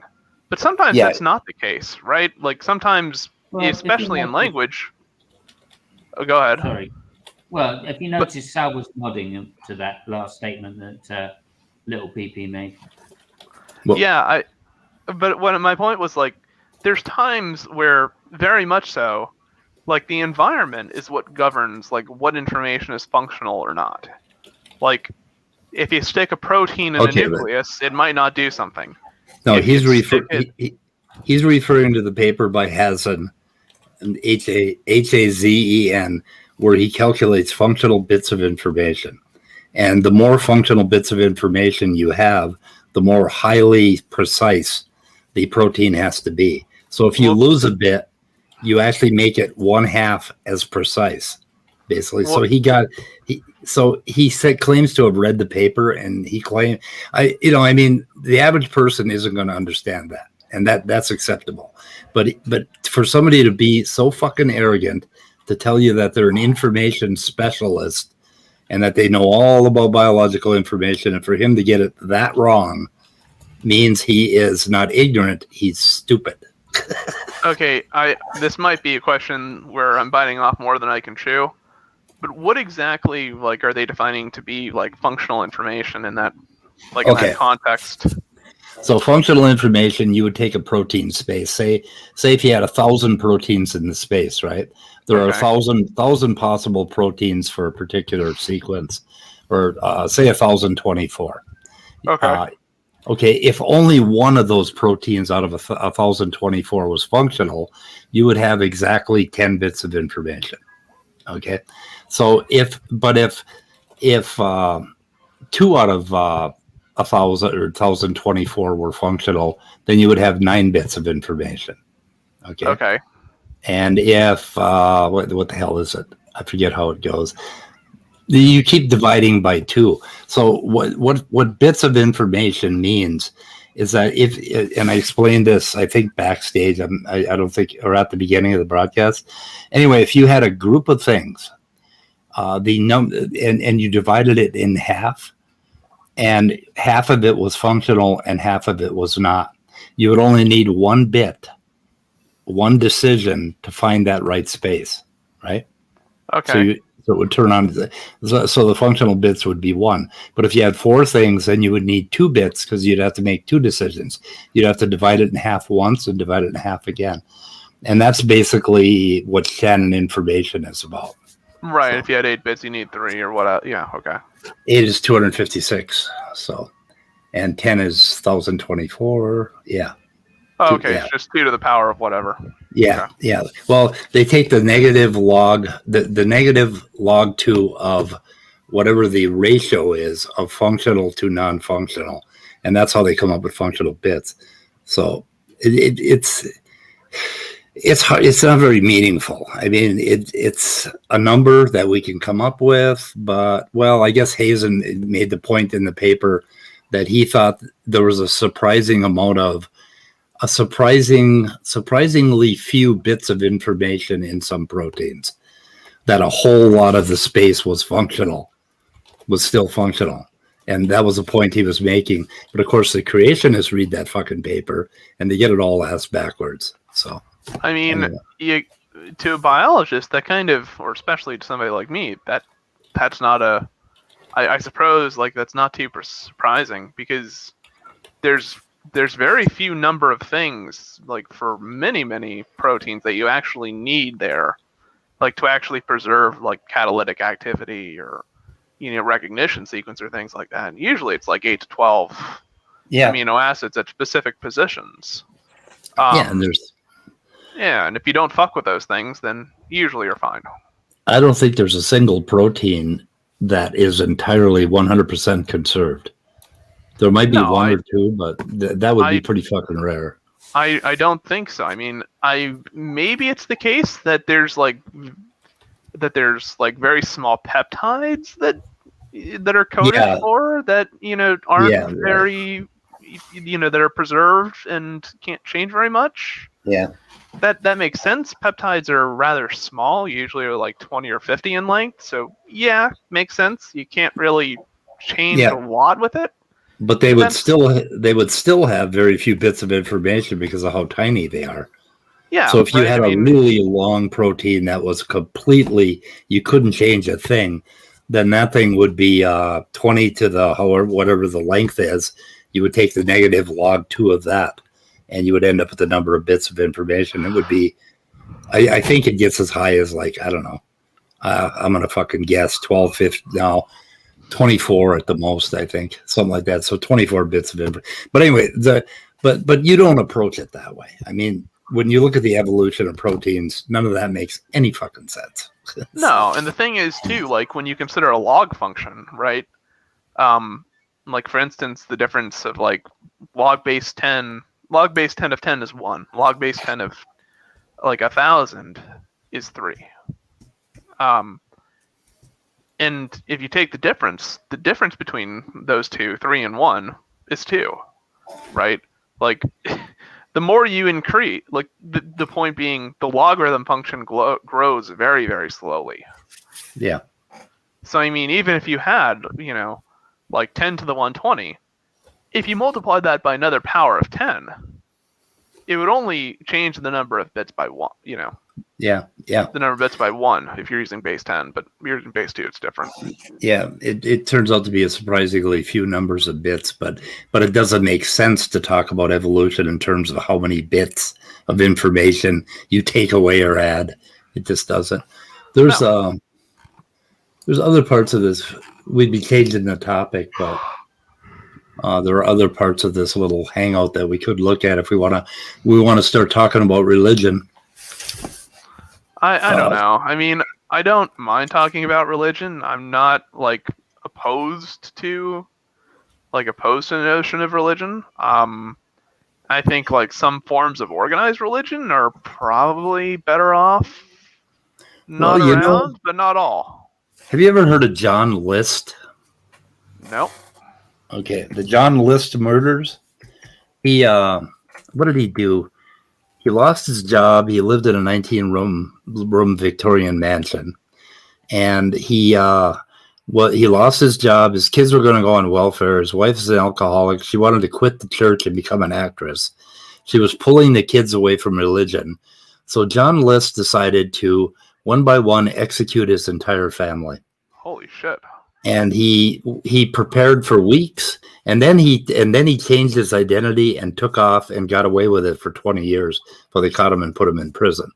Anyway, so he wrote a long letter to his pastor explaining that, I thought about this and there's no way out, and I thought it would be better to kill the kids, and because if they fell away from the church, they wouldn't get into heaven. They'd be damned to hell.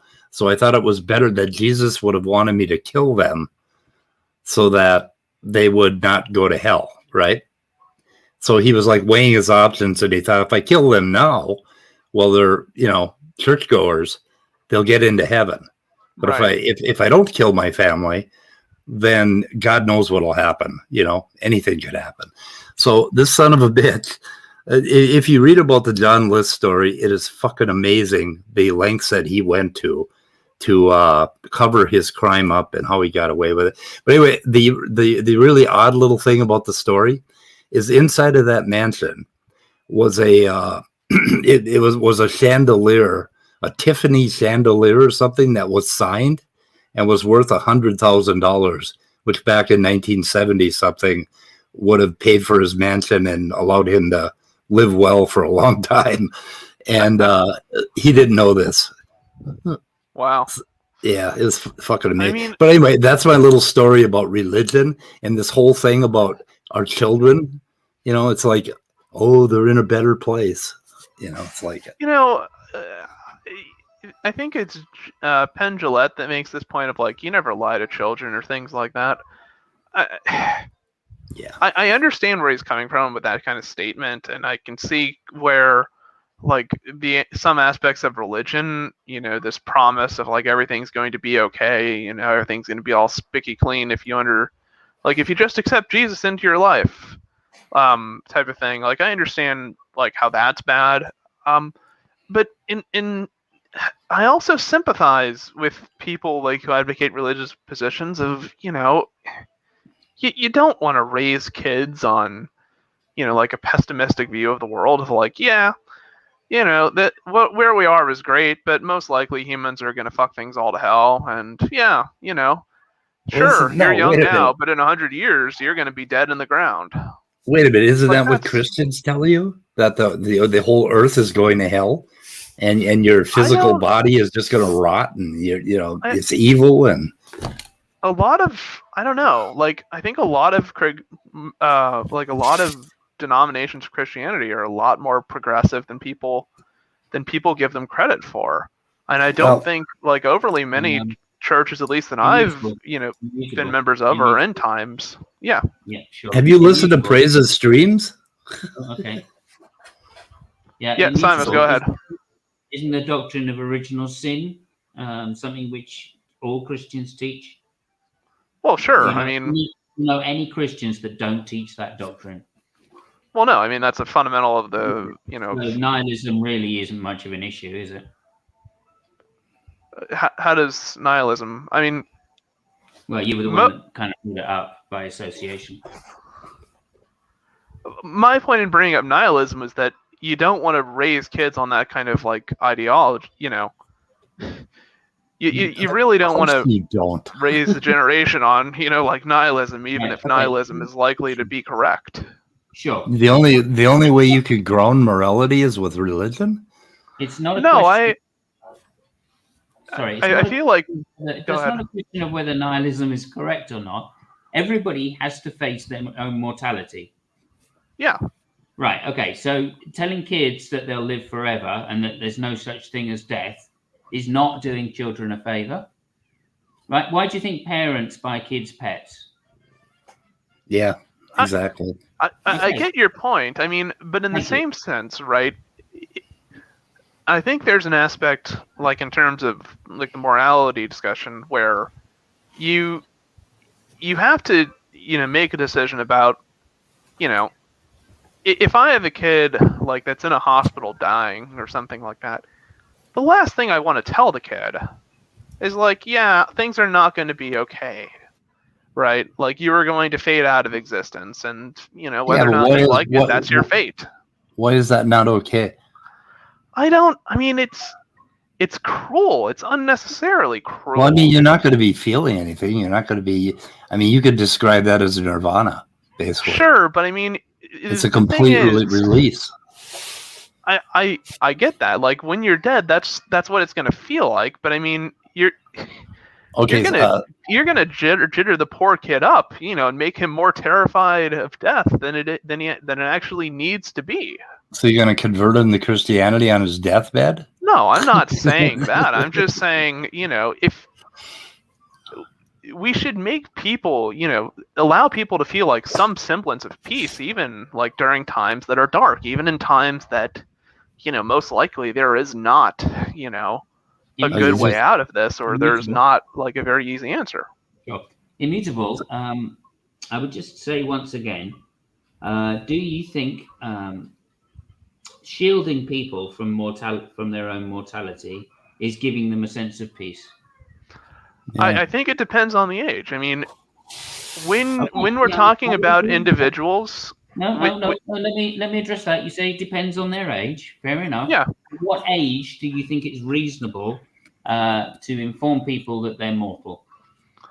I don't know, 6 or 7. Okay, well, there we go. So they're children. So it's nihilism is important for children to address. Correct? Yeah. Okay. There's no conflict here, right? No. That's what I'm saying. It's just common sense, right? Okay, Sibos. Go ahead. When my kids were 6, we had a cat that died. And so they did experience death. And then they went and started figuring things out. And they figured out that they were going to die. And I had twins, right? Mm-hmm. And I couldn't get them to bed for like 3 nights in a row. They kept coming down, Dad, we don't want to die.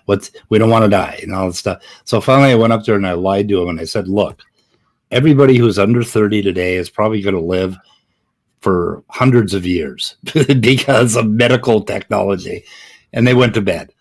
And I got around it, so I did lie to my kids a little bit, but I sure as fuck didn't convert them to Christianity and tell them they were going to heaven.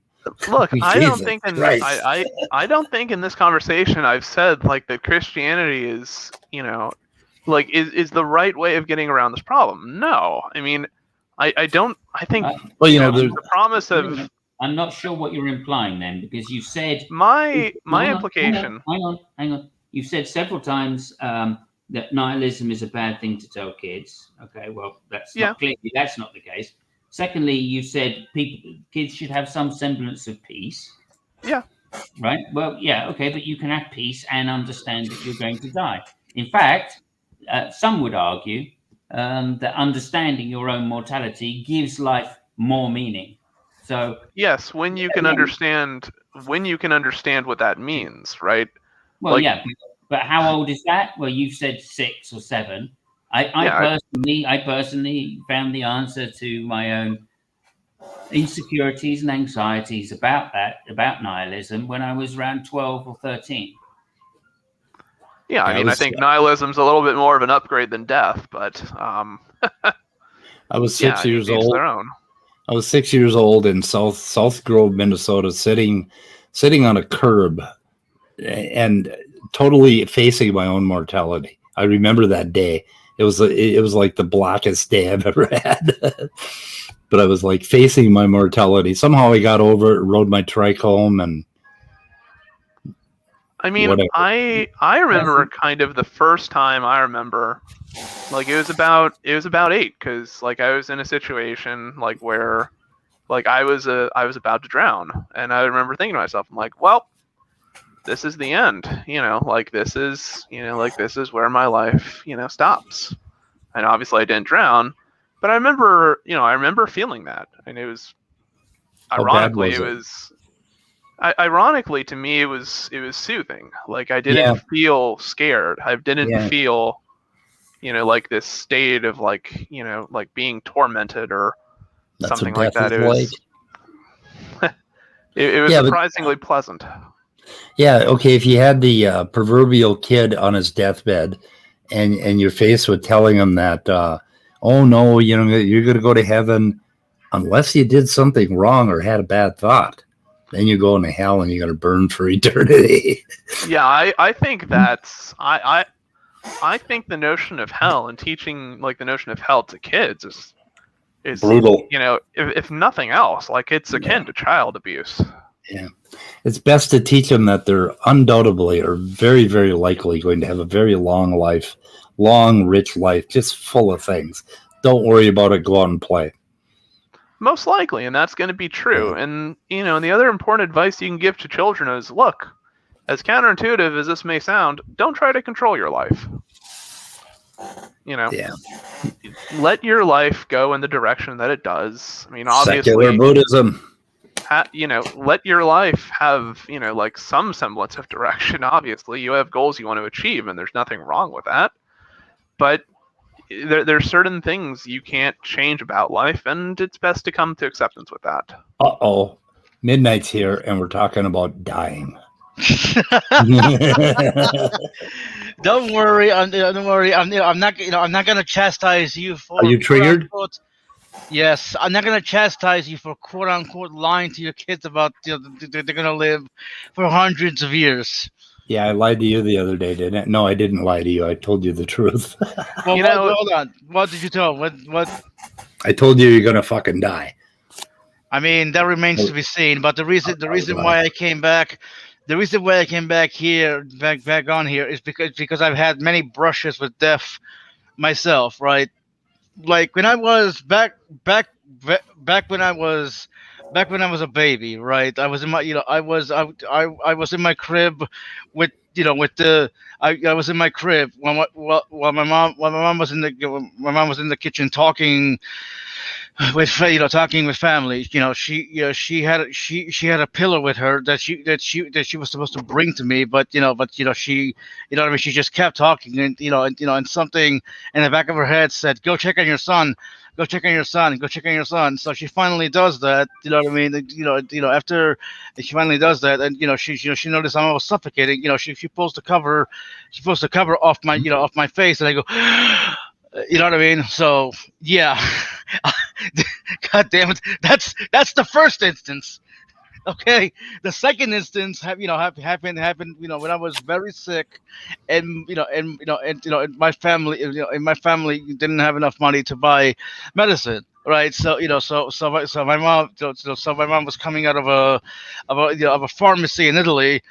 She's like, oh, I don't have any money, but then she checked under the car, and she found $100. So like a European. I'll just say $100 for whatever. So you know what I mean. So she's like, well, she bought Praise the Lord. Yeah, well, you know what's funny? I was getting to that because during both instances, she praised God. It's like if it wasn't for God, you know what I mean? If it wasn't for Jesus helping me, I never would have come check on you in your crib. And, she described it. It was almost as if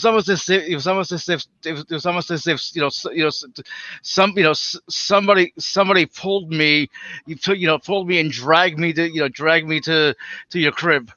I'm like, well, that's just your conscience, not Yeah. Jesus, but whatever. There was another time where I nearly got ran over by a motorcycle across the street. But if it wasn't for my aunt pulling me back, I wouldn't be here right now. So I've had my share of death, or I've had my share. There was this time that I ran out of meth and I didn't have any money, and I bought this car for I just recently bought a car for like $150, and I went in the trunk and there were a bunch of newspapers there, and I decided to clean my car because I didn't have any meth left, had nothing else to do, and I found $700 and some in these newspapers. Wow! Praise the Lord. Lucky bastard. There was a time when I was in hospital, and I went to the window to look out the window, and on the window ledge I saw a running shoe. What? Praise the Lord. Praise the Lord. That sounds like something I would do on purpose just to make people look at it. Yeah. I mean, that makes sense. Yeah, I missed part of it. Are we measuring our brushes with death penis size? Is that what we're doing? I guess so. No, we're praising the Lord. What we're doing is, speaking of near-death experiences, I went to Thailand and had unprotected sex with a ladyboy once. Yeah. I nearly died. Oh, are you okay? Are you being serious, or are you? I don't know. I don't know how to. Jesus, probably. Yeah, I went out with about 20 women like that, sort of. Yeah, actually, and every disease in the book, and then some. I had sex in the 80s. Oh my God! Talk about a brush with death. Yeah. I had a brush with death. Never felt a thing because I am one of those lucky people in the United States who has, health insurance. But had I not had health insurance, I would have just died because I wouldn't have even gone to the doctor and said, "Oh, by the way, I've had these weird feelings in my chest," and so it's kind of a I've always had insurance and availability. I've always had the weird opinion that, like, if I know I'm going to die, if I were to go to the hospital the next day and they said, "Oh yeah, like you are like deathly ill, you have like 3 days left to die," I don't know if I'd want to be like strapped to a hospital, like, and supported by machines, like, while I die. I'm thinking, if I'm going to go out, I might as well be somewhere like peaceful. Honestly, why are we talking about Why are we talking about death when living is so good? Because death is a natural part of life. Death is fun too. I mean, not really. Well, Well, that's how you Death- look at it. death is a friend. Yeah. That. If I were to die right now, I wouldn't have to Those are clean the- my room tomorrow. Remember, those are the words of J.K. Rowling in one of her spin-off to the Harry Potter series, the Fable of the Three Brothers. I mean, what? I don't remember that one. You might want to read The Tale of the Three Brothers by J.K. Rowling. Oh. It's an interesting little tale. Tale of the Three Brothers. I will type that in. Amy's having a stream at 12:15, by the way. Why? But I don't know. Does have to be a reason for everything? Yes. Well, I guess you should start believing in God then. I mean, not really. Well, some Christians would tell me otherwise. Let me see. Tale of the Three Brothers. Wow. Okay. I'm going to check that out. I will check that out. Anyway, play clip. Play clip? Play the clip. We got all morbid on everybody. I don't know. I mean, it's What? it's only morbid if you think it's morbid. Yeah. Yep. Got home from witnessing, so I just got home from witnessing, so I just. What the fuck does that mean? Just got home from witnessing.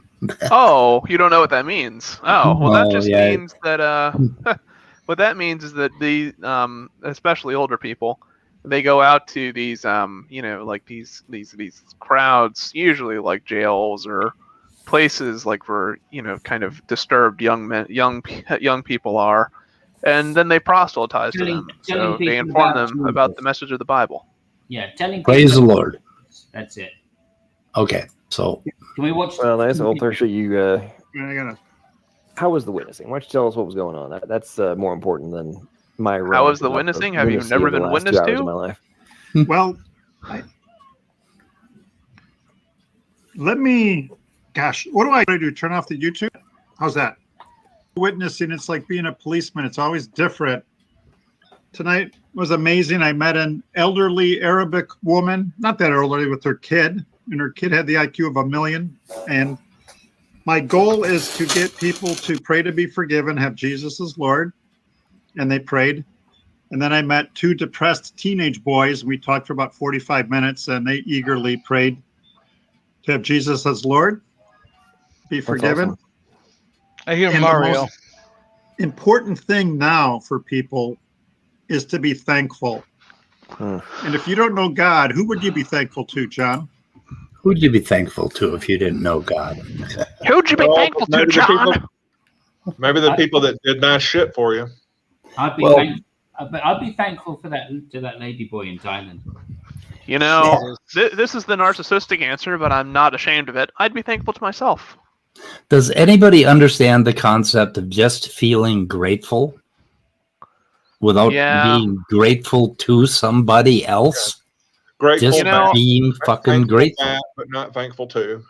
I Yeah. understand that the term narcissist is a bad thing sometimes, but doesn't always have to be. Stop demonizing that word. Well, only a narcissist would say that. You know, I think we're all somewhat Ugh. narcissistic. I just don't think a lot of us are comfortable admitting that. Anyway, well, yeah, I'm proud of you. You know, Yeah, just Well- hang on a minute. I'm not. Well, personally, me, I'm not narcissistic. Not even a little bit? no, No, me I neither. mean, I personally feel you're abusing the shit out of the word, Immutable. I stop talking about everybody else. I'm the one that's going to be the center of conversation while I talk about not being. enough, Okay. enough Well- about me. well What do you played. think of me? Well played, Samos, but I just want to say, Immutable, you're abusing the shit out of that word. And a Is- person who's a narcissist is just a person, well, fundamentally, is a person that loves themselves. You are so wrong, it's not even funny. That's part of what it is, but usually narcissism is characterized as being kind of that's all the person really cares for, has any like desire to make a relationship with. Yourself? Uh, Yeah, you're not using the philosophical term right there.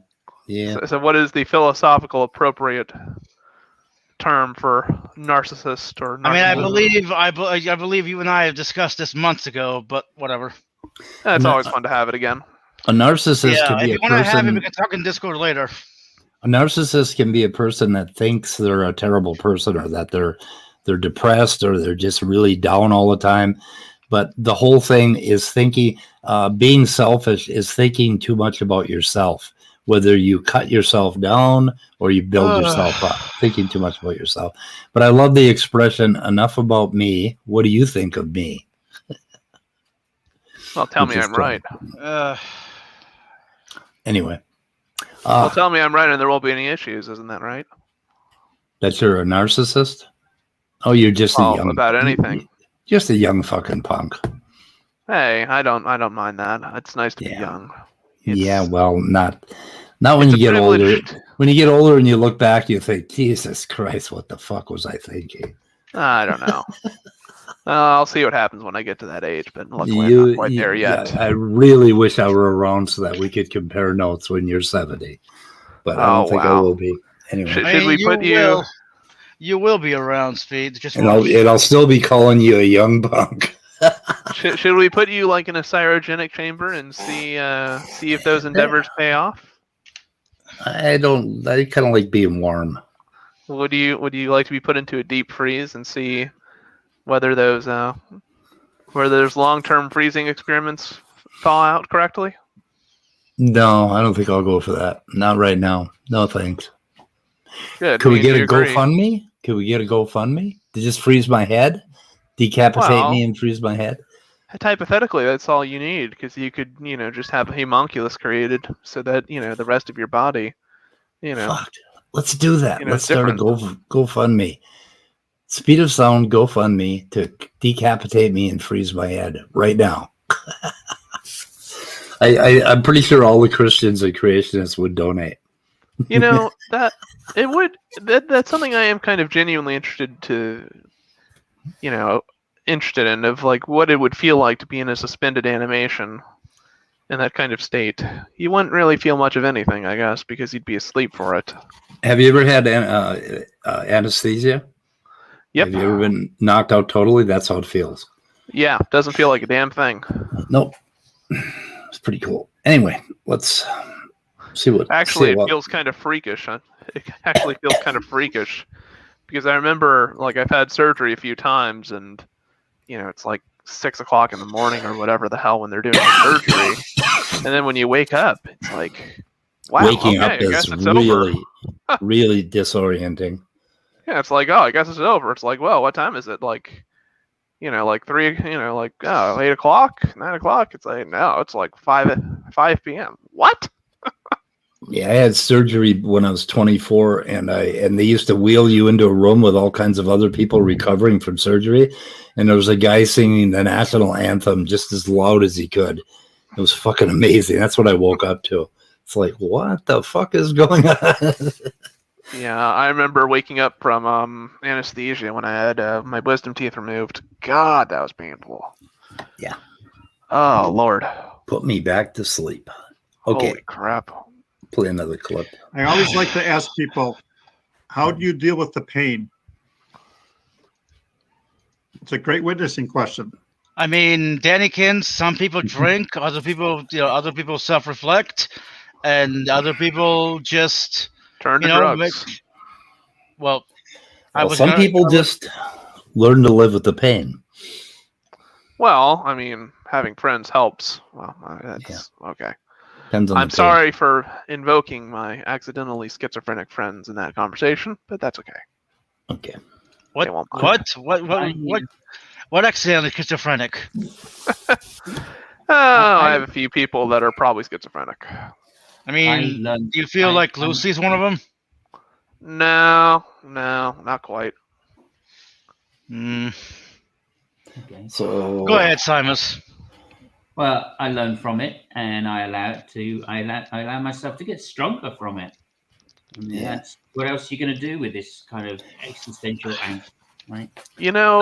There's times like where I've had moments of like extreme personal weakness, and my solution to some of those problems was I'm going to eliminate the thing that caused me to feel that weak. Or I'm just never going to allow myself to experience that emotion again because it was fucking horrible. Yeah, I think that's the wrong way to go, personally. Yeah. What about Sometimes people it's with temporary chronic pain? solution. People with chronic pain, though, that's a bitch. I mean, that is a real Well, bitch to get yourself I on. mean, tell me Like, about it. chronic physical pain. I'm assuming he's not talking about that. In fact, he's talking about existential angst, right? Which is what Jesus does for you. That's about the only thing you can say that Jesus does for you is to cure that existential angst, because you're doing exactly what Immutable is saying, which is just turning a blind eye to it. I don't know if it's turning a blind eye to it. It's just refusing to acknowledge it. There's other That's kinds of literally pain. what that is. Jesus fuck. What's up with you today, Immutable? Come on. Hey, I mean, look, He's a ignoring narcissist. Leave him situation- alone. I'm convinced that everybody is to some extent a narcissist. I just don't think a lot of people are comfortable with that term. Admitting it. I It's think become you're a little Spoken like a true narcissist. Yeah, I think you're a little closeted, probably because you are Hey. you're choosing to become on a platform where people are likely to be narcissists. I think people who are very, like exuberant and very oversharing about their knowledge are more confident in themselves than most people are. Wait a minute. So Cerberus? No idea. Oh, Cerberus? You're having quite an intense conversation with Tom Tom. Is he saying that basically what they did to Knock was okay? So there's a whole lot of dancing around here. Based on how he was acting before, talking about something else, it's clear that he understands that they were doxing him. Okay. He's made a bunch of excuses of why it's okay for him to still support that. But that's really what the conversation is about. He was trying to dance around the fact of whether they actually doxed him or not, because he's trying to muddy the water and whatnot. Oh, okay. Yeah. And he's starting to have trouble answering my questions because he understands how it's going to look. Yeah. I mean, the only thing I kind of agree with this, the conversation on, is it's kind of hard to unearth information that's already right there on the surface. Yeah, but no, if you go to work and you do it online and you start making phone calls, Yeah, that's crossing that I a agree. fucking line. That I agree with. Here's a simple step. If you don't already know the information, then it wasn't easily available. No, it just means you weren't aware of it. All right. Yeah, well, it means you have to But go it looking doesn't. for it. It doesn't mean that information wasn't already publicly available. Like, if you don't know where I live, even though if I have my address already. Well, I need to ask something. Didn't you need clarification? Didn't Knock himself reveal where he works? No. Well, he kind of mentioned alluded to it. He alluded to it, but that was what. But I mean, he calling around. I mean, that's Well, no, ridiculous. I'm not saying it's right that they called around. Obviously, But- I'm just saying whether he himself. But revealed guess it. what? Guess what? Immutable. I know where you live. You do. Because I I gave do. you my address in confidence to tell you where I live. Hang on. It's not as if though. Yeah, that's Also, Side- technically. Oh, sorry, Simon. Go ahead. Yeah, I'm just saying, Tom. Not Tom. Sorry, Midnight. I beg your pardon. I really do. Look, Midnight. If they are having to phone around to find information, that is the definition of doxing. No, Yep. Simus, I agree with you. I was just asking a clarifying question as to whether Knock himself gave out the information. No, he couldn't have. Otherwise, they wouldn't have been phoning around to find his work address. And Right. okay, I was asking a clarifying question. That's Oh. why I clarified it. Knock Also- didn't directly dox himself, but what Knock did do is it made it easier for people to dox him. Right? He Yeah. gave away sensitive information pertaining to his professional career and life. I'm not. Who cares? I know. I'm just saying. Okay. Like in terms of the doxing thing, yes, they doxed him. Doxing, so they doxed him. Okay, that was the question. All the rest is just fluff. Okay, and the fact that people can't answer that question, right, seems to be a problem. All right, because it is very, very simple right? That if you have to go and find information out about someone and then you publicly release it, that seems to be doxing if your motivation is malicious. And all of those criteria were fulfilled within that one hangout. So do you think when people were investigating Smokey Saint's actual identity that was malicious and doxing? I think it was. It was. Yeah. Okay. And Although it wouldn't matter. the other thing that was malicious about that is a lot of people accused him without a lot of evidence, and there's a lot of talk about it, and we chose not to talk about it because we didn't have the fucking evidence. So okay, but also to be clear, even whether before you go, last thing, Immutable, it is that simple to answer the question. Doesn't take 2 hours in a side chat. Fucking dodgy. No, I agree with you. I don't think it should be. But now here's the other thing. When you're next, Cerberus. Here's the other thing. When you go onto a person's YouTube channel who has done something like that and done other things and like said shitty things about people and done other things like I don't know what the stream was last night, but there was another Will Kincaid thing. I mean, when you go onto those streams and hang out on their channel and talk to them cordially, okay, then I have my doubts about your personal integrity. Really? And that seems kind of like a stretch. Don't volunteer. I'm talking about Tom. I saw him under the other night. But no, I don't think that's a fucking stretch.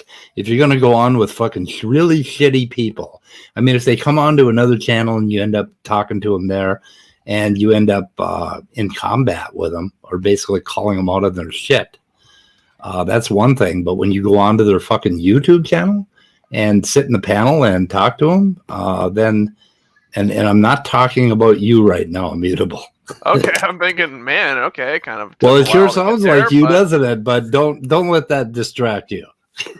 Yeah, it's not all about you. I mean, Immutable. It's not all about you. Well, me and Speed had talked about this like off air a while ago, and it was interesting when the dust was still settling. So that's why I thought initially. I mean, I've stayed. I think Serb had something to say. And, go ahead. Yeah, I was going to say that whole entire, do you consider what happened to Smokey doxing thing? Like, I understand that you're not really defending Smokey there, but no, I'm not. The consistency of which someone calls out doxing has no bearing on if a particular instance is doxing or not. No, sure, of course not. I'm not trying to make the case otherwise. And it wasn't just, and it wasn't just doxing. They were calling and talking about his leg and doing other fucking shit, and they were planning on doing a lot more than just doxing him as far as finding out where the fuck he worked. They were going to do prank calls and all this bullshit, is what they implied.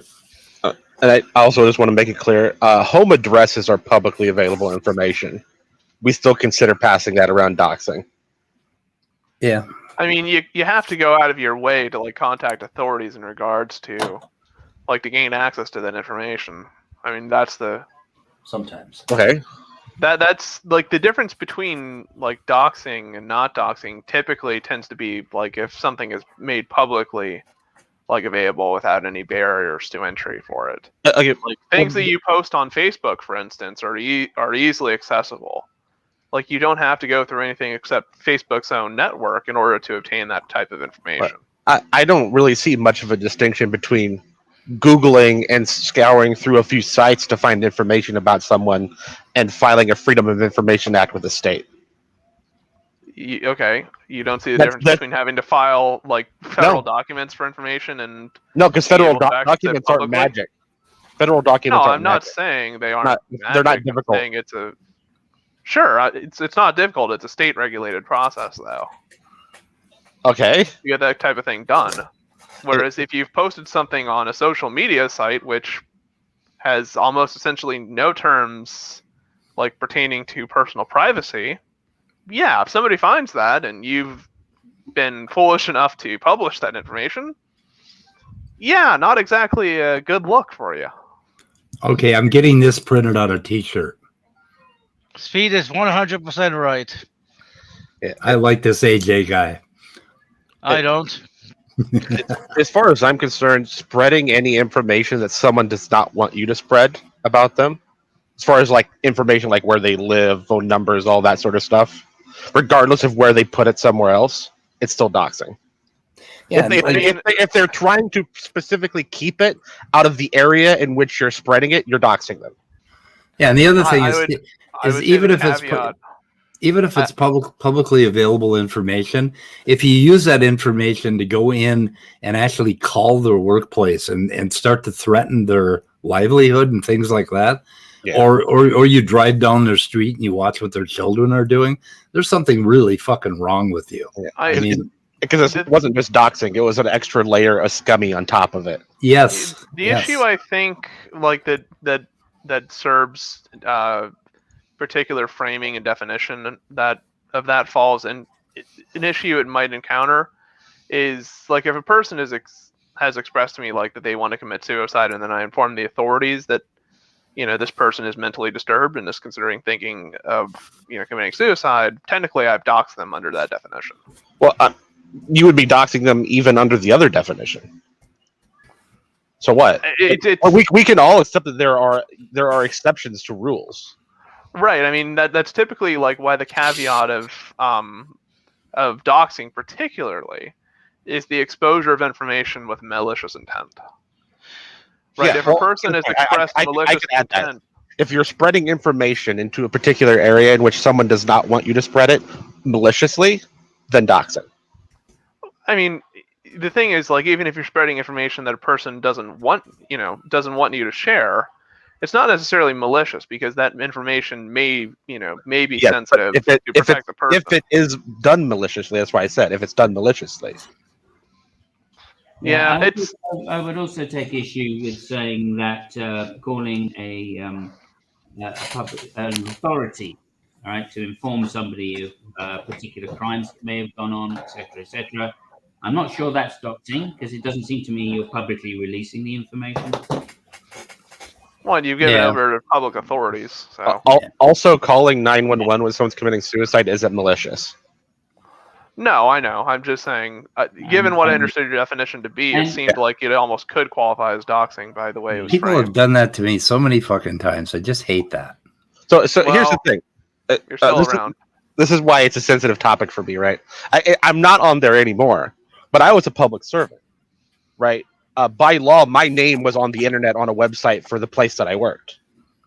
Okay. Right? And I've used my name online on things. Does that mean that it's okay to go find out where I worked at because it's available online? Yeah. No, I'm not trying to justify it. What I'm saying is, look, This is such a fucked up. I don't want to compare it to like honestly. the Joe Rogan. I don't want to compare it to the Joe Rogan fiasco that happened a few months ago. Wait, what happened with Joe Rogan? Joe Rogan, in more or less uncertain terms, essentially expressed a very anti-vax view that he didn't think the vaccines were safe. Yeah. He got some backlash for that and then tried to backpedal on it, which, needless to say, did not go too well. But regardless, Ronnie is attempting to be a social influencer, and to some extent he is. Like, he doesn't influence many people, but he has a sizable following. Granted, right, there's methods that people can go about to find information about a person if they really dig hard enough.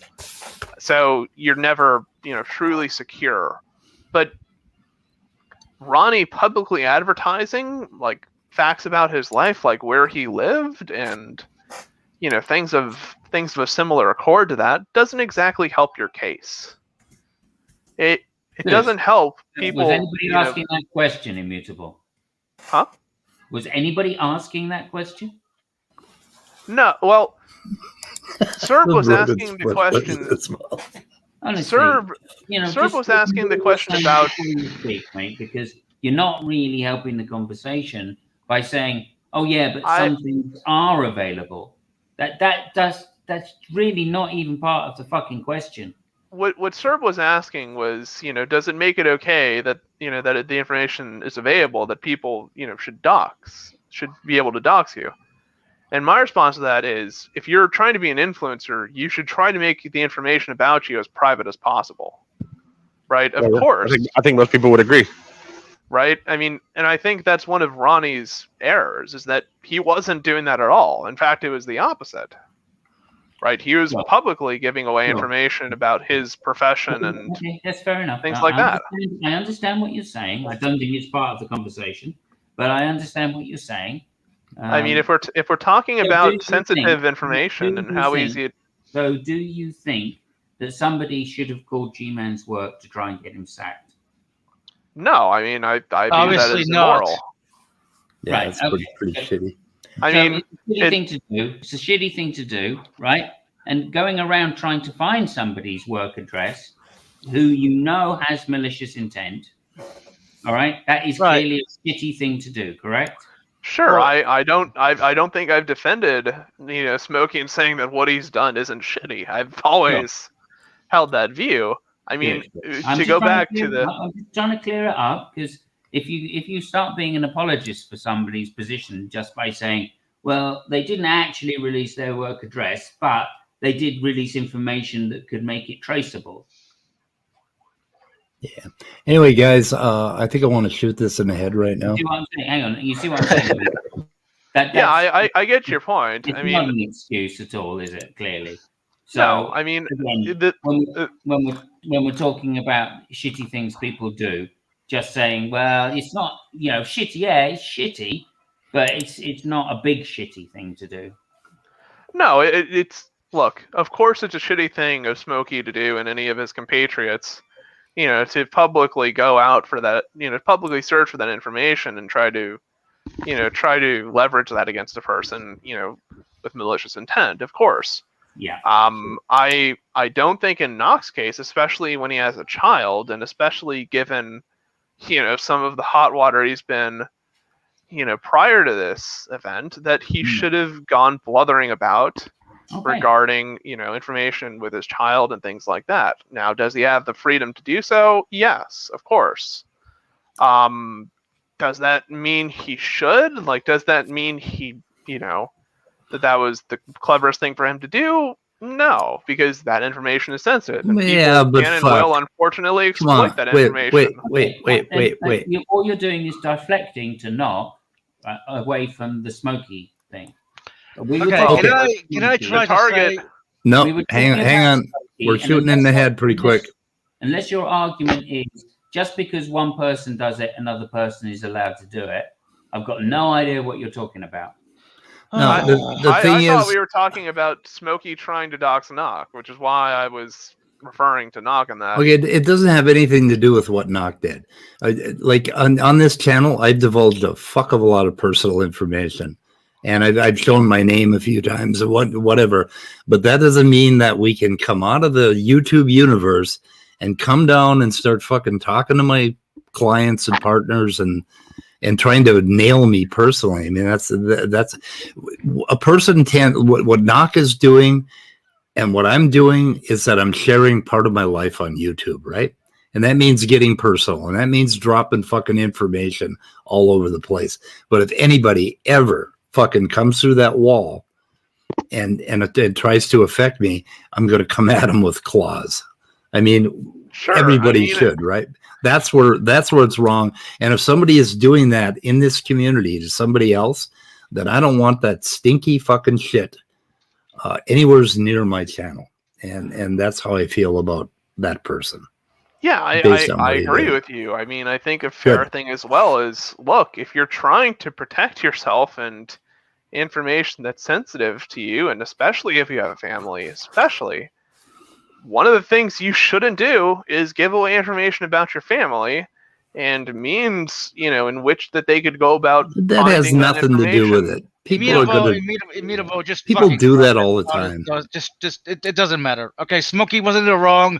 That's it. Who gives a shit? Blow it up in the face. Whatever. Shoot it in the head. We're shooting in the head now, The guys. logic you're using here is just somewhat warped, although. Okay, we'll get to the logic in the back room.